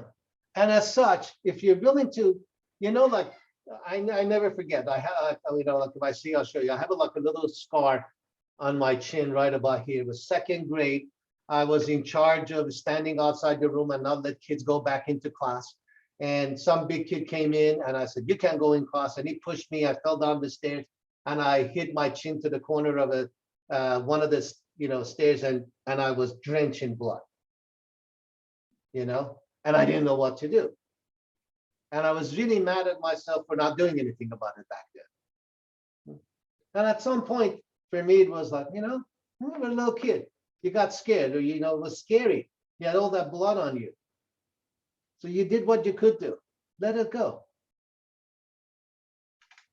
You know, if Linda ever helps me, this is where Linda would add in the song Let It Go to my presentation. It's gone. It is past. You cannot change. So Yeah, done. and it doesn't matter anyways. It's gone. Yep. Because if you can forgive yourself, then you can reclaim yourself. The third amendment to the self-esteem constitution. Develop psychological skin. I will get to the thick skin. This is psychological skin. Have your identity apart from other identities. So don't be flypaper. Flypaper is like sticky. Everything sticks to the flypaper. Everything becomes about you. You know, like people who don't even know you're in the room would say something and it will offend you. Create that emotional boundary. The stronger the boundary, the better. The thicker, the better. Right? Here is an example. Pat is no longer friend with Alex. I am friends with Alex. So I'm no longer friend with Pat. Like you miss your identity becomes that between you and Pat. Or, you know, my family doesn't talk, my mom doesn't talk to the Joneses, I'm not going to talk to Joneses. So you don't have your own boundary. You don't have your skin. You're part of the family skin. You know, the more you pull out, the more you develop your own skin, and the thicker it gets, the more your immune becomes to this. So I have the so-called fake supporter test. Here's the fake supporter test. You know, like so-and-so does this and I support them. Not because you believe it, it's because you're entangled skin-wise with them. You know, I'm friends with so-and-so. I'm friends with Judy. So, you know, if Bob does something to Judy, I'm going to support Judy. Not because that's righteous, not because that's what you believe. It's because you don't have your own boundary as a person. You don't have your own skin as a person. Some cultures go to war for decades and centuries over this.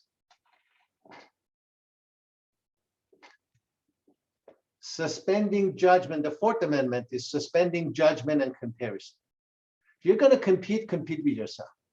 Don't evaluate others, especially in the arena of intention.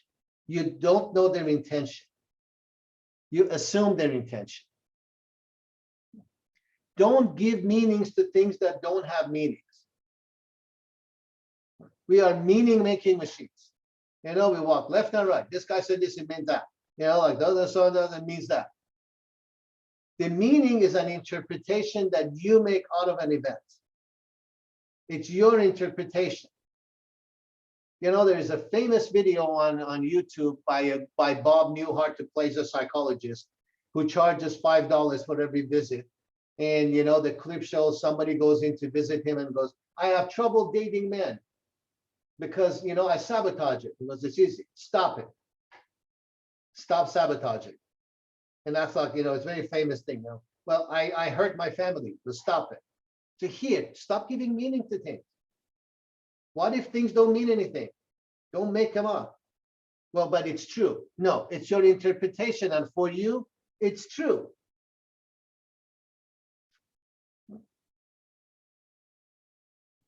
The fake righteous test is Pat doesn't care for our success because Pat's not part of the team.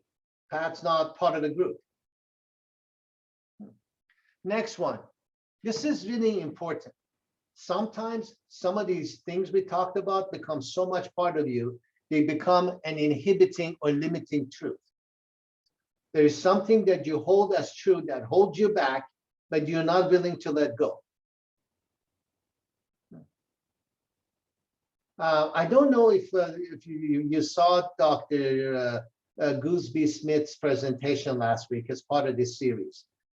It was one of the best presentations. I was like all in it.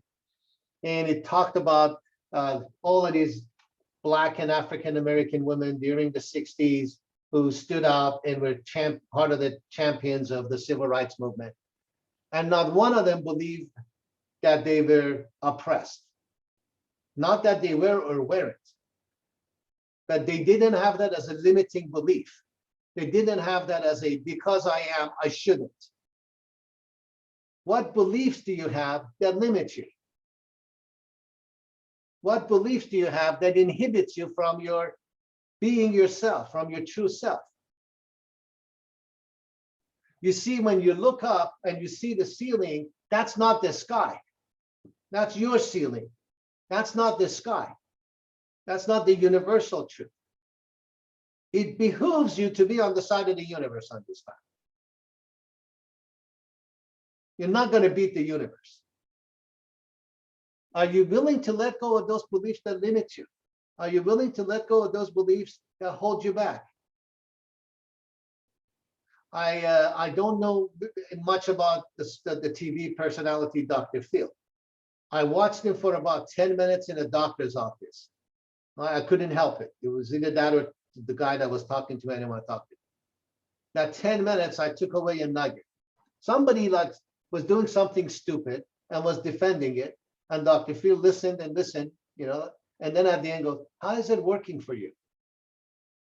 How is it working for you? I can't think of a more powerful, simpler test. How is that belief working for you? What are you committed to? Are you committed to being right because you have always been made wrong? Or to live life fully, to have freedom, to have choice, to be present to your power? At some point, those beliefs are limiting you and inhibiting you. And it's very easy to find out. Here's the belief. Is it inhibiting me? Are you willing to let go of it? The next one is about creating healthy boundaries. Boundaries are a significant part of improving and increasing and living with self-esteem. Fences make good neighbors. Now, part of the self-esteem conversation is because we have always been told to do this, not to do that, etc. Fence for us is one way. Like if you have a neighbor and you have a yard there without a fence, like you would never throw your stuff on their side. But if they throw it on your side, that's okay. They're good neighbors. They'll take it up. They'll pick it up. That's a one-sided fence. Fences have to be two-sided. You have a right to your space. Right? So you keep your stuff on your side and they keep their stuff on their side. And that's a right. And you give up that inhibiting belief and speak up when they don't do it. You throw their stuff is, hey, how you doing? Good, thank you. Do you mind not throwing your stuff here? Why don't you do that? Because your inhibiting belief, your limiting belief is they'll think you're bad. You think you're obnoxious. You shouldn't do that. Your grandmother, like mine, said, if it's not nice, why say it? Be polite, be courteous. Does it feel good? Half an hour later, are you mad that you weren't mad? Are you mad that you didn't say anything? Are you bothered that you weren't bothered? Then it ain't working.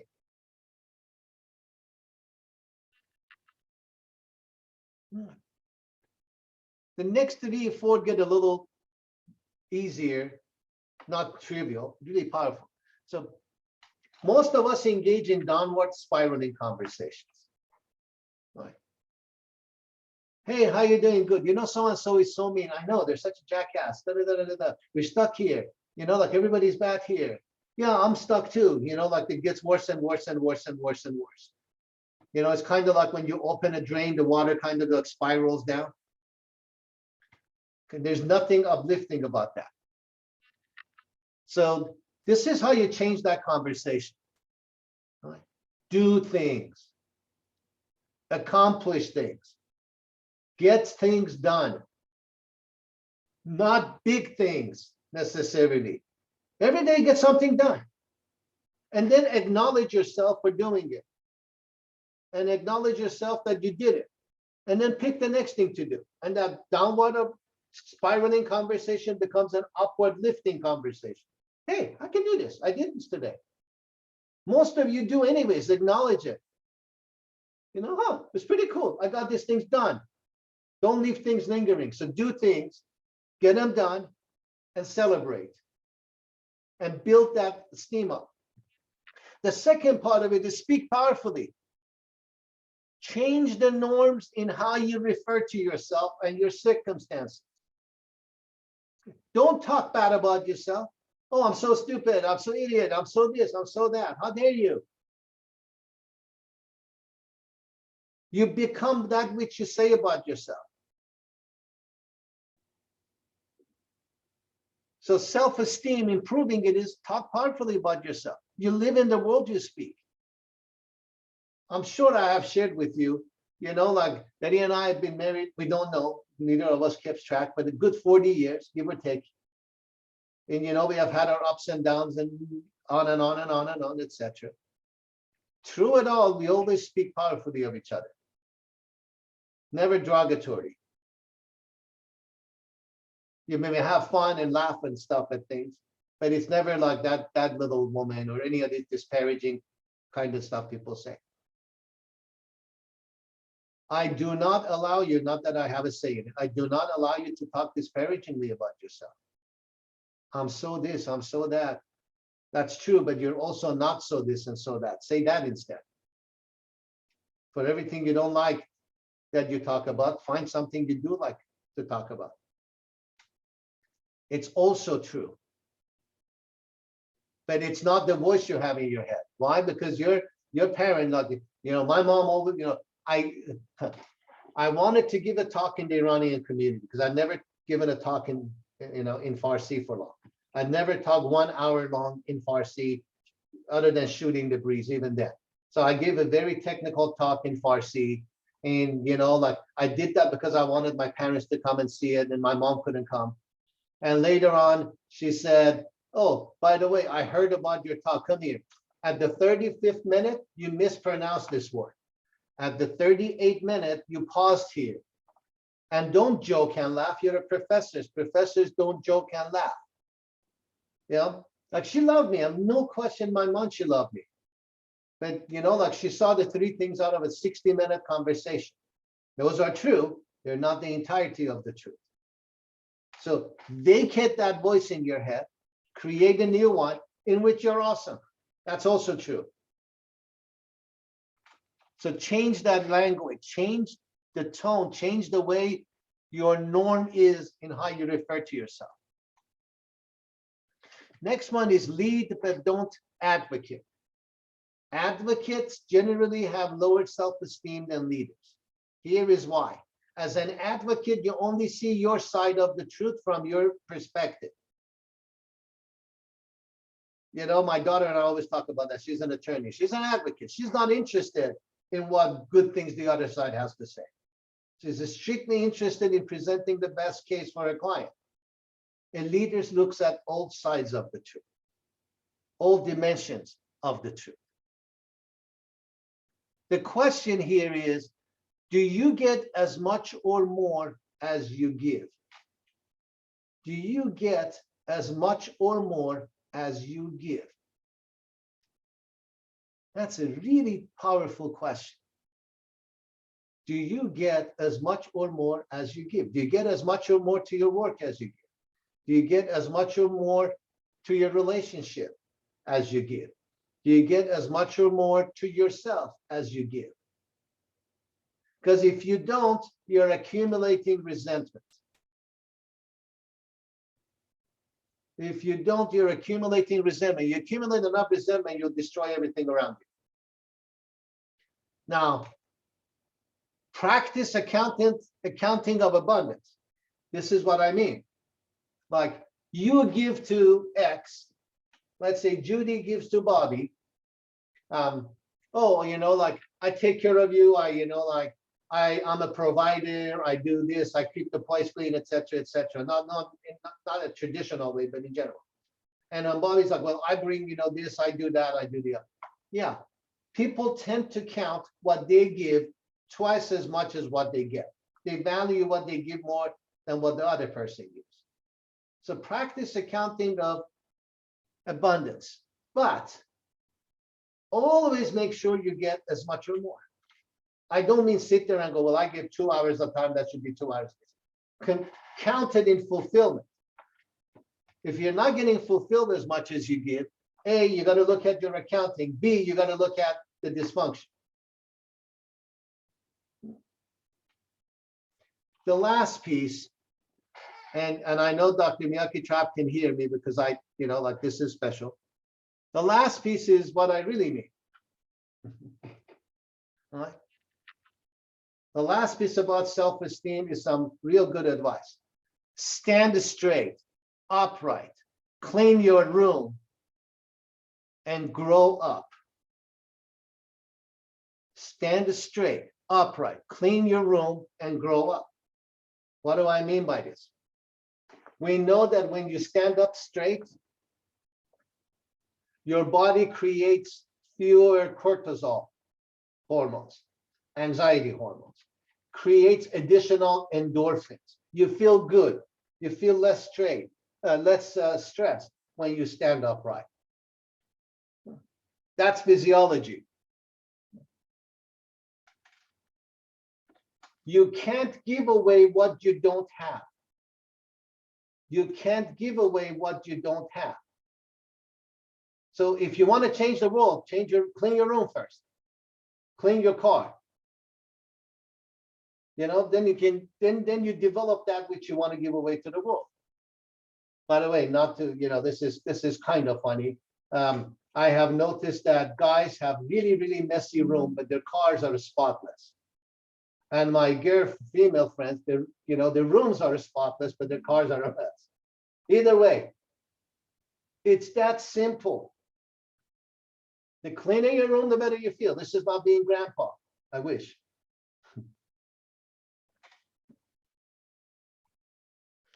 Now, to close us up, you're familiar with the Maslow hierarchy of needs. So physiological, like you need food and stuff. Safety, you need to be safe. When you got those two, you can have love and belonging, esteem and self-actualization. For us, we had an opportunity to do some self-discovery. We got to look at some theory. We got to look at locus of control, efficacy, esteem. We increased our knowledge. We took some inventory of what are the things we react to, how we react to, what are the experiences we have had in life that have stayed with us as a voice in our head. The next thing really is, this conversation was, like the thing that went up was about self-love. So at the risk of getting that song in your head, what is love? What is love, in fact? Love is very different from like. When you like someone, it's not when you love someone. Very different from sex. That's a physical act. Very different from an intimacy. That's an emotional connection. And love has many meanings. I chose one that serves us well. What if love was accepting what is as what is and what isn't as what isn't? To me, that's a definition of love that totally works. With that special person in your life, whether a parent, significant other, etc., are you willing to love them exactly the way they are and exactly the way they are not, and they don't have to change to be valid, lovable, or loved by you? I hope you had a thought you wanted to add. Yeah, so that what I understand is the law, maybe one version of definition, accepting the other side, the other person as is, you do not have any intent to change that person, but accepting that person as is with all good or bad things, whatever that person has, and you think you are going to find with that person whatever good or bad things and accepting as is. You do not have any hidden agenda to change that person in the future, and that could be love. That's what I am thinking. Am I right? Absolutely, and everything else from there is a bonus. You love the being, not the doing. So you love the person exactly the way they are and exactly the way they're not. You're not there to change them. Some people say men and women approach each other differently. For men, when they meet somebody in their 20s, they want them to never change. for the rest of their life to be exactly the way they were first day they met. For the other gender, it's okay. This is like a flip scenario. This person has good bones and good potential. We just need to remodel them. What if we give up on all of that and just accept the person exactly the way they are and exactly the way they're not? Accept as is, yeah. That is, I guess that's the key. The less you expect the other person to change, hear me out, the less you expect the other person to change for the relationship to work, the less you're committed for the relationship to work. The less you expect, the more you expect the other person to change, the more you expect from the other person to change, the less you're committed to the relationship to work. One of the, like in the relationship classes, sometimes they go, tell me what does the other person need to do in order for the relationship to work. The longer the list, the less you're committed to the relationship to work. The more you're committed to the list. Now, this works in many areas. The one place I want you to consider this is with you. Are you willing to love yourself exactly the way you are?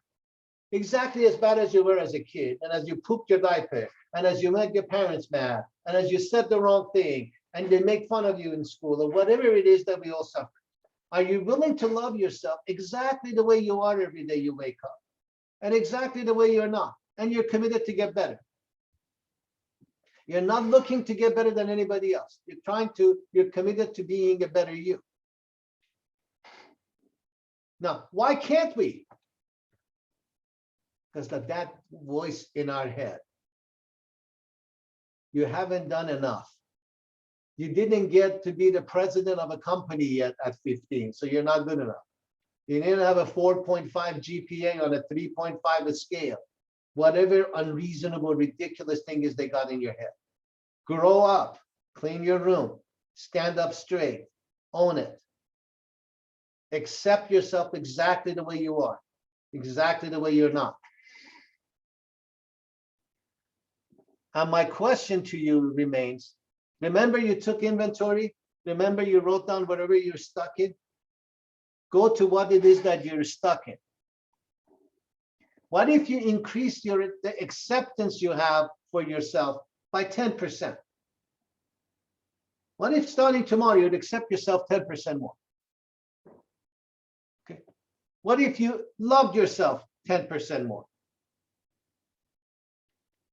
What will happen in that area of life in which you're stuck?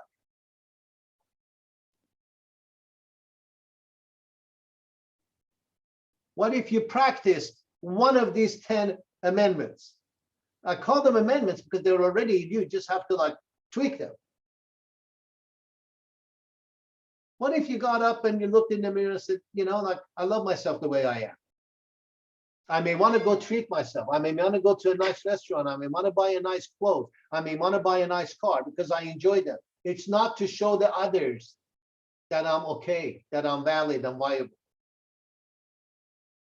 So there's nothing wrong if you indulge yourself and then uplift your emotion and your happiness. In fact, everything right, not just nothing wrong, everything right. If it is for you, if it's not to justify you, if it's not to flash to the rest of the world that I'm successful, if you want a nice car, get a nice car, enjoy driving. If you want nice clothes, enjoy nice clothes.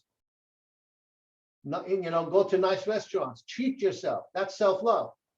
But if you're going to the restaurant, so tomorrow you can tell everybody else how they suck and you're good, then that's a compulsion. That's compensatory. So what I understand is if you do not love yourself, most likely you are not going to love the other side. You can't give away what you don't have. If you don't love yourself, you can't love anybody else. You don't care for yourself. You can't care for anybody else. You can pretend you can be a hero, the fake hero test. You can be a messiah, the example I use with my mom. You can be a Superman, but they don't leave you fulfilled. They don't lead to success. They don't lead to happiness. This is about career success. If you don't appreciate you, how the heck is your boss going to appreciate you? If you don't love what you do, how is anybody going to appreciate what you do? If you are not happy, you cannot make happy the others. Yes. And yes, If you, as you said, if you do not have it, you cannot give it. Yeah, if you don't have $10 in your pocket, how can you give me any money? If you don't have self-esteem and you don't embrace it, how can you raise the esteem of others? And you're entitled to it. Stop listening to that voice. Stop blaming your parents if you blame your parents. Stop blaming life if you blame life. Stop blaming your gender if you blame your gender. Stop blaming those around you if you blame those around you. They're gone. It's you now. And you deserve this. Are you willing to love yourself 10% more tomorrow? Like, get up, be perky. Get up. I love myself today. 10% more. Enjoy that day 10% more. And then you have that 10% more to give to those around you.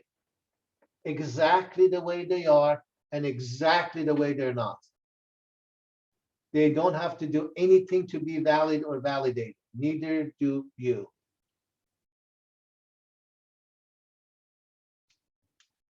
And then something else happens, and let me close with this, or let me close the question and answer. Like, you leave this tomorrow, and if this had any meaning, you wake up tomorrow like, I'm gonna love myself 10% better. I've always wanted to buy that outfit, and I told myself, now I shouldn't waste my money like that. That's not wasting my money. That's caring and loving myself. I'm gonna go buy it. And then you go buy it, and you come home, and I'm being funny. Your mom calls. Ever since you were a kid, you always wasted money on nonsense. Did you go buy that? Like, that's such a waste of money. And they bring you down. They trigger that voice. That's when you remind myself. That's true. Maybe sometimes I waste money, but you know what? I love this dress. I'm so glad I got it. You don't have to prove anything to anyone. You just have to believe in yourself.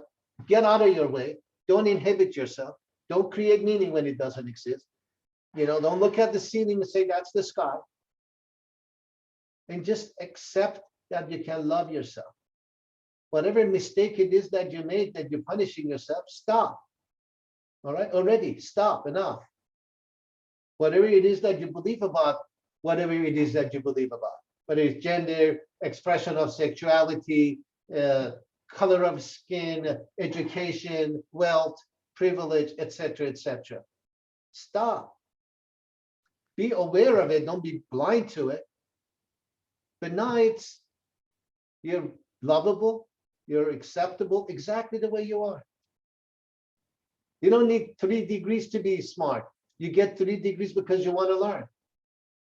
Why is it that, like in every interview to the doctoral program, I have one question and I then sit quiet. Why are you doing this to yourself?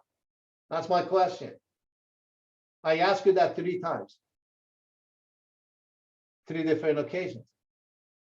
Because if you're here to prove something, this ain't going to prove it.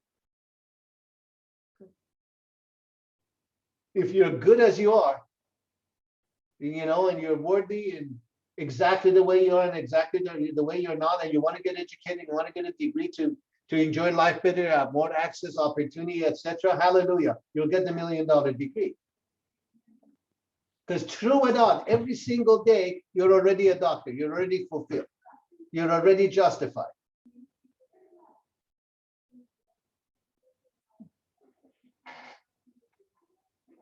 By the way, if you're a dork like me and you want to you don't believe any of this stuff, you want to test yourself, I suggest the Rosenberg 10-item test for self-esteem and Cooper Smith's 50 question inventory. They are both about as valid.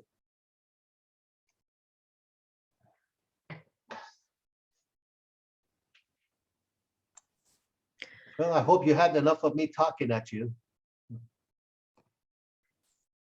Are you willing to take a couple of questions if there's any? I'll take 1,000,000 questions.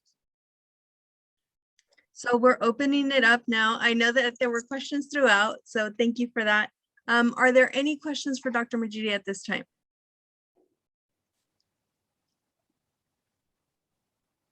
We don't charge extra for questions. I have a question. Yes, sir. For self-esteem, how do you differentiate self-concept and self-esteem? I'm curious to hear your perspective. I don't know what you mean by self-concept. I don't. I'm not like, that's not a clever thing to say. I'm not sure what you mean by self-concept. Self-concept in terms of how one sees themselves, and how do you differentiate those two constructs from self-concept to self-esteem? I know there's different ideologies and ways to conceptualize it. Are you They trying to seem say very close. self-understanding? Self-understanding? When you say self-concept, are you trying to say self-understanding? Yeah, that's how you sort of see yourself, your perception based on how you are to yourself and how you conceptualize yourself.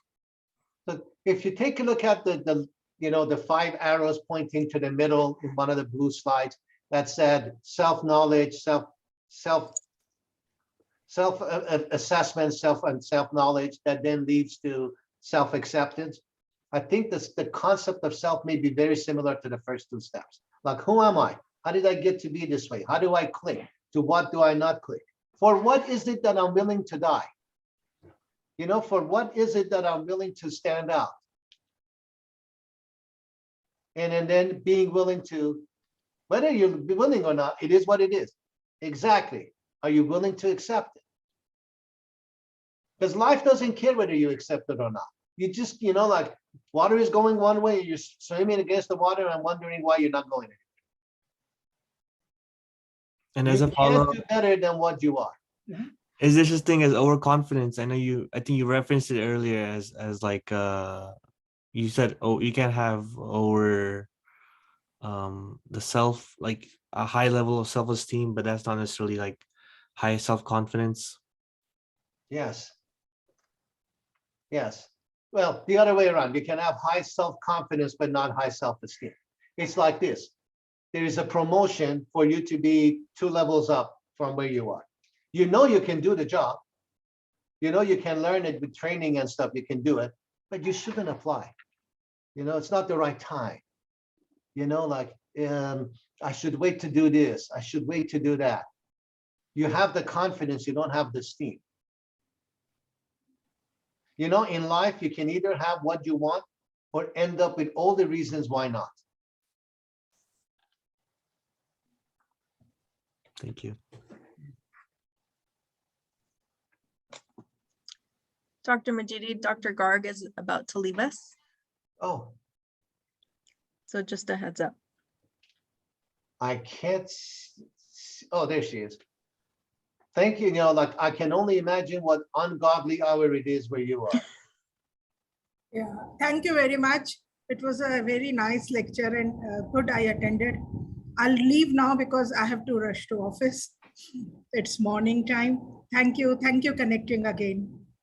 Anytime. NDIM is a sister school to us, so it's always a pleasure. Yes, I know that. Thank you. You're more than welcome. Thank you.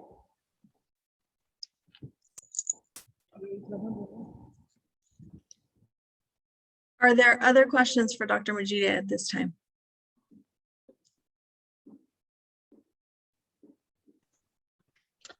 Excuse me, I have a question. Yes. I wanted to ask about the inner voice. Actually, I believe inner voice is always there. What is the best way to be aware of that? How can we recognize it? So, we don't control our thoughts for the most part. It thinks we have their thoughts, right? So let me give you an example. Try not to think about a large dog in a pink tutu. I'm just thinking of that. Yeah, you can't. See, it Yes. thinks you have those thoughts. So the inner voice chimes in, doesn't need your permission. It just jumps in. And it has a very consistent message. You're not as good as, you're not good enough, you shouldn't, you don't belong, it won't work, they'll laugh at you. And there is a little bit of truth to that. It's not making it up. So, and that constantly is in your head. Right. So you kind of got to be bold with it, like, forget you. I'm trivializing it a bit, but really, like, it comes and you go, okay, I hear you. It's a word of caution. I appreciate you, love you, but I'm going to live my life. So what, this is wrong. there is a psychologist we both know and and admire, and then maybe Baharak knows it. Dr. Holakui says, the minute I gave up being God, the minute I gave up being perfect, my life became such heaven. Wonderful. So you make a mistake, so you do stupid stuff. You Because still, it could be kind of like inner dialogue as well. yes, very much so. Yeah, it's an inner dialogue in which you lose every time. That's the thing. Thank you so much. Absolutely. I appreciate it.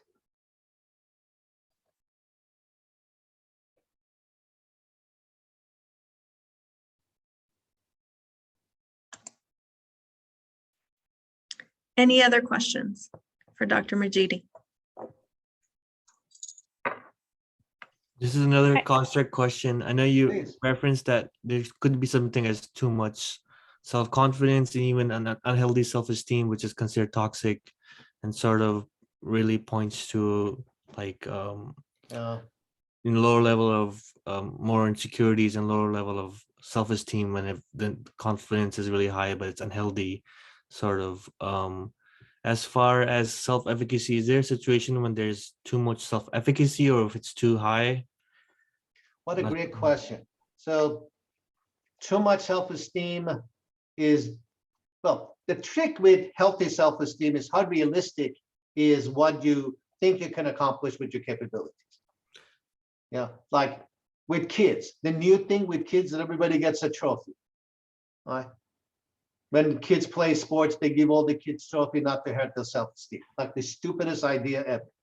Here it is from the other perspective. So I'm little Johnny and there is little Jimmy. We're playing basketball. Little Jimmy is really good at basketball. I suck at basketball, right? Little, we win and they give me the same trophy they gave little Jimmy.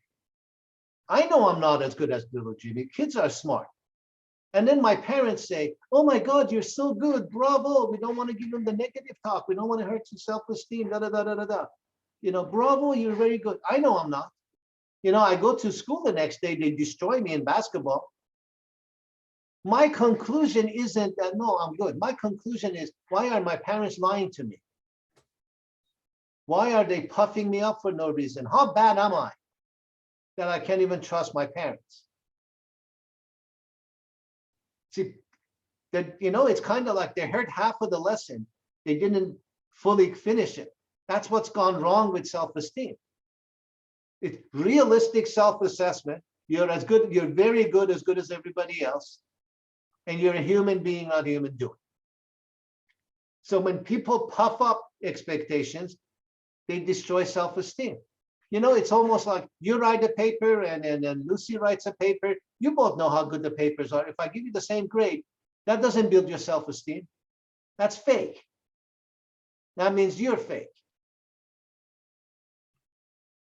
With efficacy, though, see, efficacy is an accurate assessment of your capabilities and your willingness, knowledge and skill. So I don't know, there is always possibility of too much of something, but if I'm going to have too much of something, I much rather have too much efficacy. And then you always assess and dial. Like I was, anybody from that class in here? I'm teaching an ethics class this semester. First 9-10 weeks, the first part of the class, I was on cloud 9. This is going great. And then you assess and you go, well, it's not going as great as I thought it was going. So you always dial into reality, and whether it was going great or not as great and stuff, I know I gave it all I had to give. I didn't hold anything back. I can't do more. So I'm good to go. Could you still have a high level of self-efficacy and have an external locus of control, or more an external locus versus an internal one, or are those two separate things, kind of? Yeah, very good question. So external locus of control is situational, right? So like in your family, like I'm Iranian, in my family, I can never have enough external locus of control. Like I'm always the little guy, da, da, da, da, da. My aunts and uncles and stuff come in, I'm like demoted. You know what I'm saying? So my control goes very external. Other places, very internal. So, you know, that situation also, despite high efficacy, you may have internal or external locus of control in different arenas. You know, it goes to those limiting beliefs and limiting truths, inhibiting and limiting truths that you bought into, you know, or read into or whatever, that doesn't uplift you and hold you, and then you can't let go of it because in a way it's fulfilling. It's not fulfilling. It's kind of like medicine. It numbs you to the reality. Thank you. And I appreciate how you highlighted the distinction between praise and encouragement, because I think praise can be damaging, but encouragement is generally uplifting and positive. Thank you.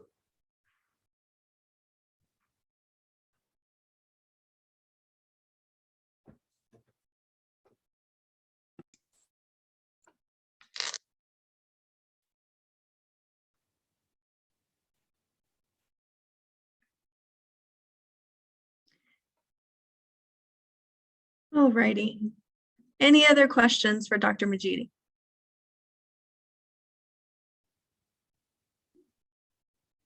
No? Okay. You sure? No more? All? No more? You sure? I asked them many questions. Right now, I'm just looking at the time. Dr. Madjidi, unstopped, okay, talked 2 hours and 1 minute and 22 seconds right now. Yes, and he this did. is, yeah, and this is something remarkable. And that's why I just want to say thank you very much. And I just want Dr. Madjidi and everybody relax. And I know if we have any questions, and we can reach him anytime and ask questions. Absolutely. I just want to say thank you, and I appreciate. Then I'll go clean your room. And with that, thank you everyone for joining us this evening for our most current installment for Women's History Month. I invite you all to attend our last session, which will be held next Wednesday. Dr. Asia Ghazi will be discussing imposter syndrome. So a continuation of this theme around efficacy and growth and development. Thank you all. It was my sincere pleasure to be hosting you all, and Dr. Madjidi, of course. I think I enjoy his talks just as much as everybody else, and I've been hearing them for the last 20 years. So thank you, everyone. Have Can a we give a shout wonderful. out to your colleagues that your former colleagues that I see on the screen? Do we want to give a shout out to my colleagues? Everyone on the screen is in some form or another a colleague. So Oh, I Dr. thought there was- Brahme is here. Lucy is here. Linda's here. See, I was already promoting you, Linda. I was calling you Dr. Linda. Idania Garcia, who is a former colleague from Child 360, is here. Welcome, Idania. It's so good to see you. Dr. Asia, see, I'm promoting Ida. Everybody's a doctor tonight. But everybody, thank you for being here. We lost a few people along the way, not in any bad way, just they left the virtual. See, that's why they don't let me speak, because this is what happens and it's being recorded. So with that said, I'm turning off the recording. And thank you all for being here. Have a wonderful evening.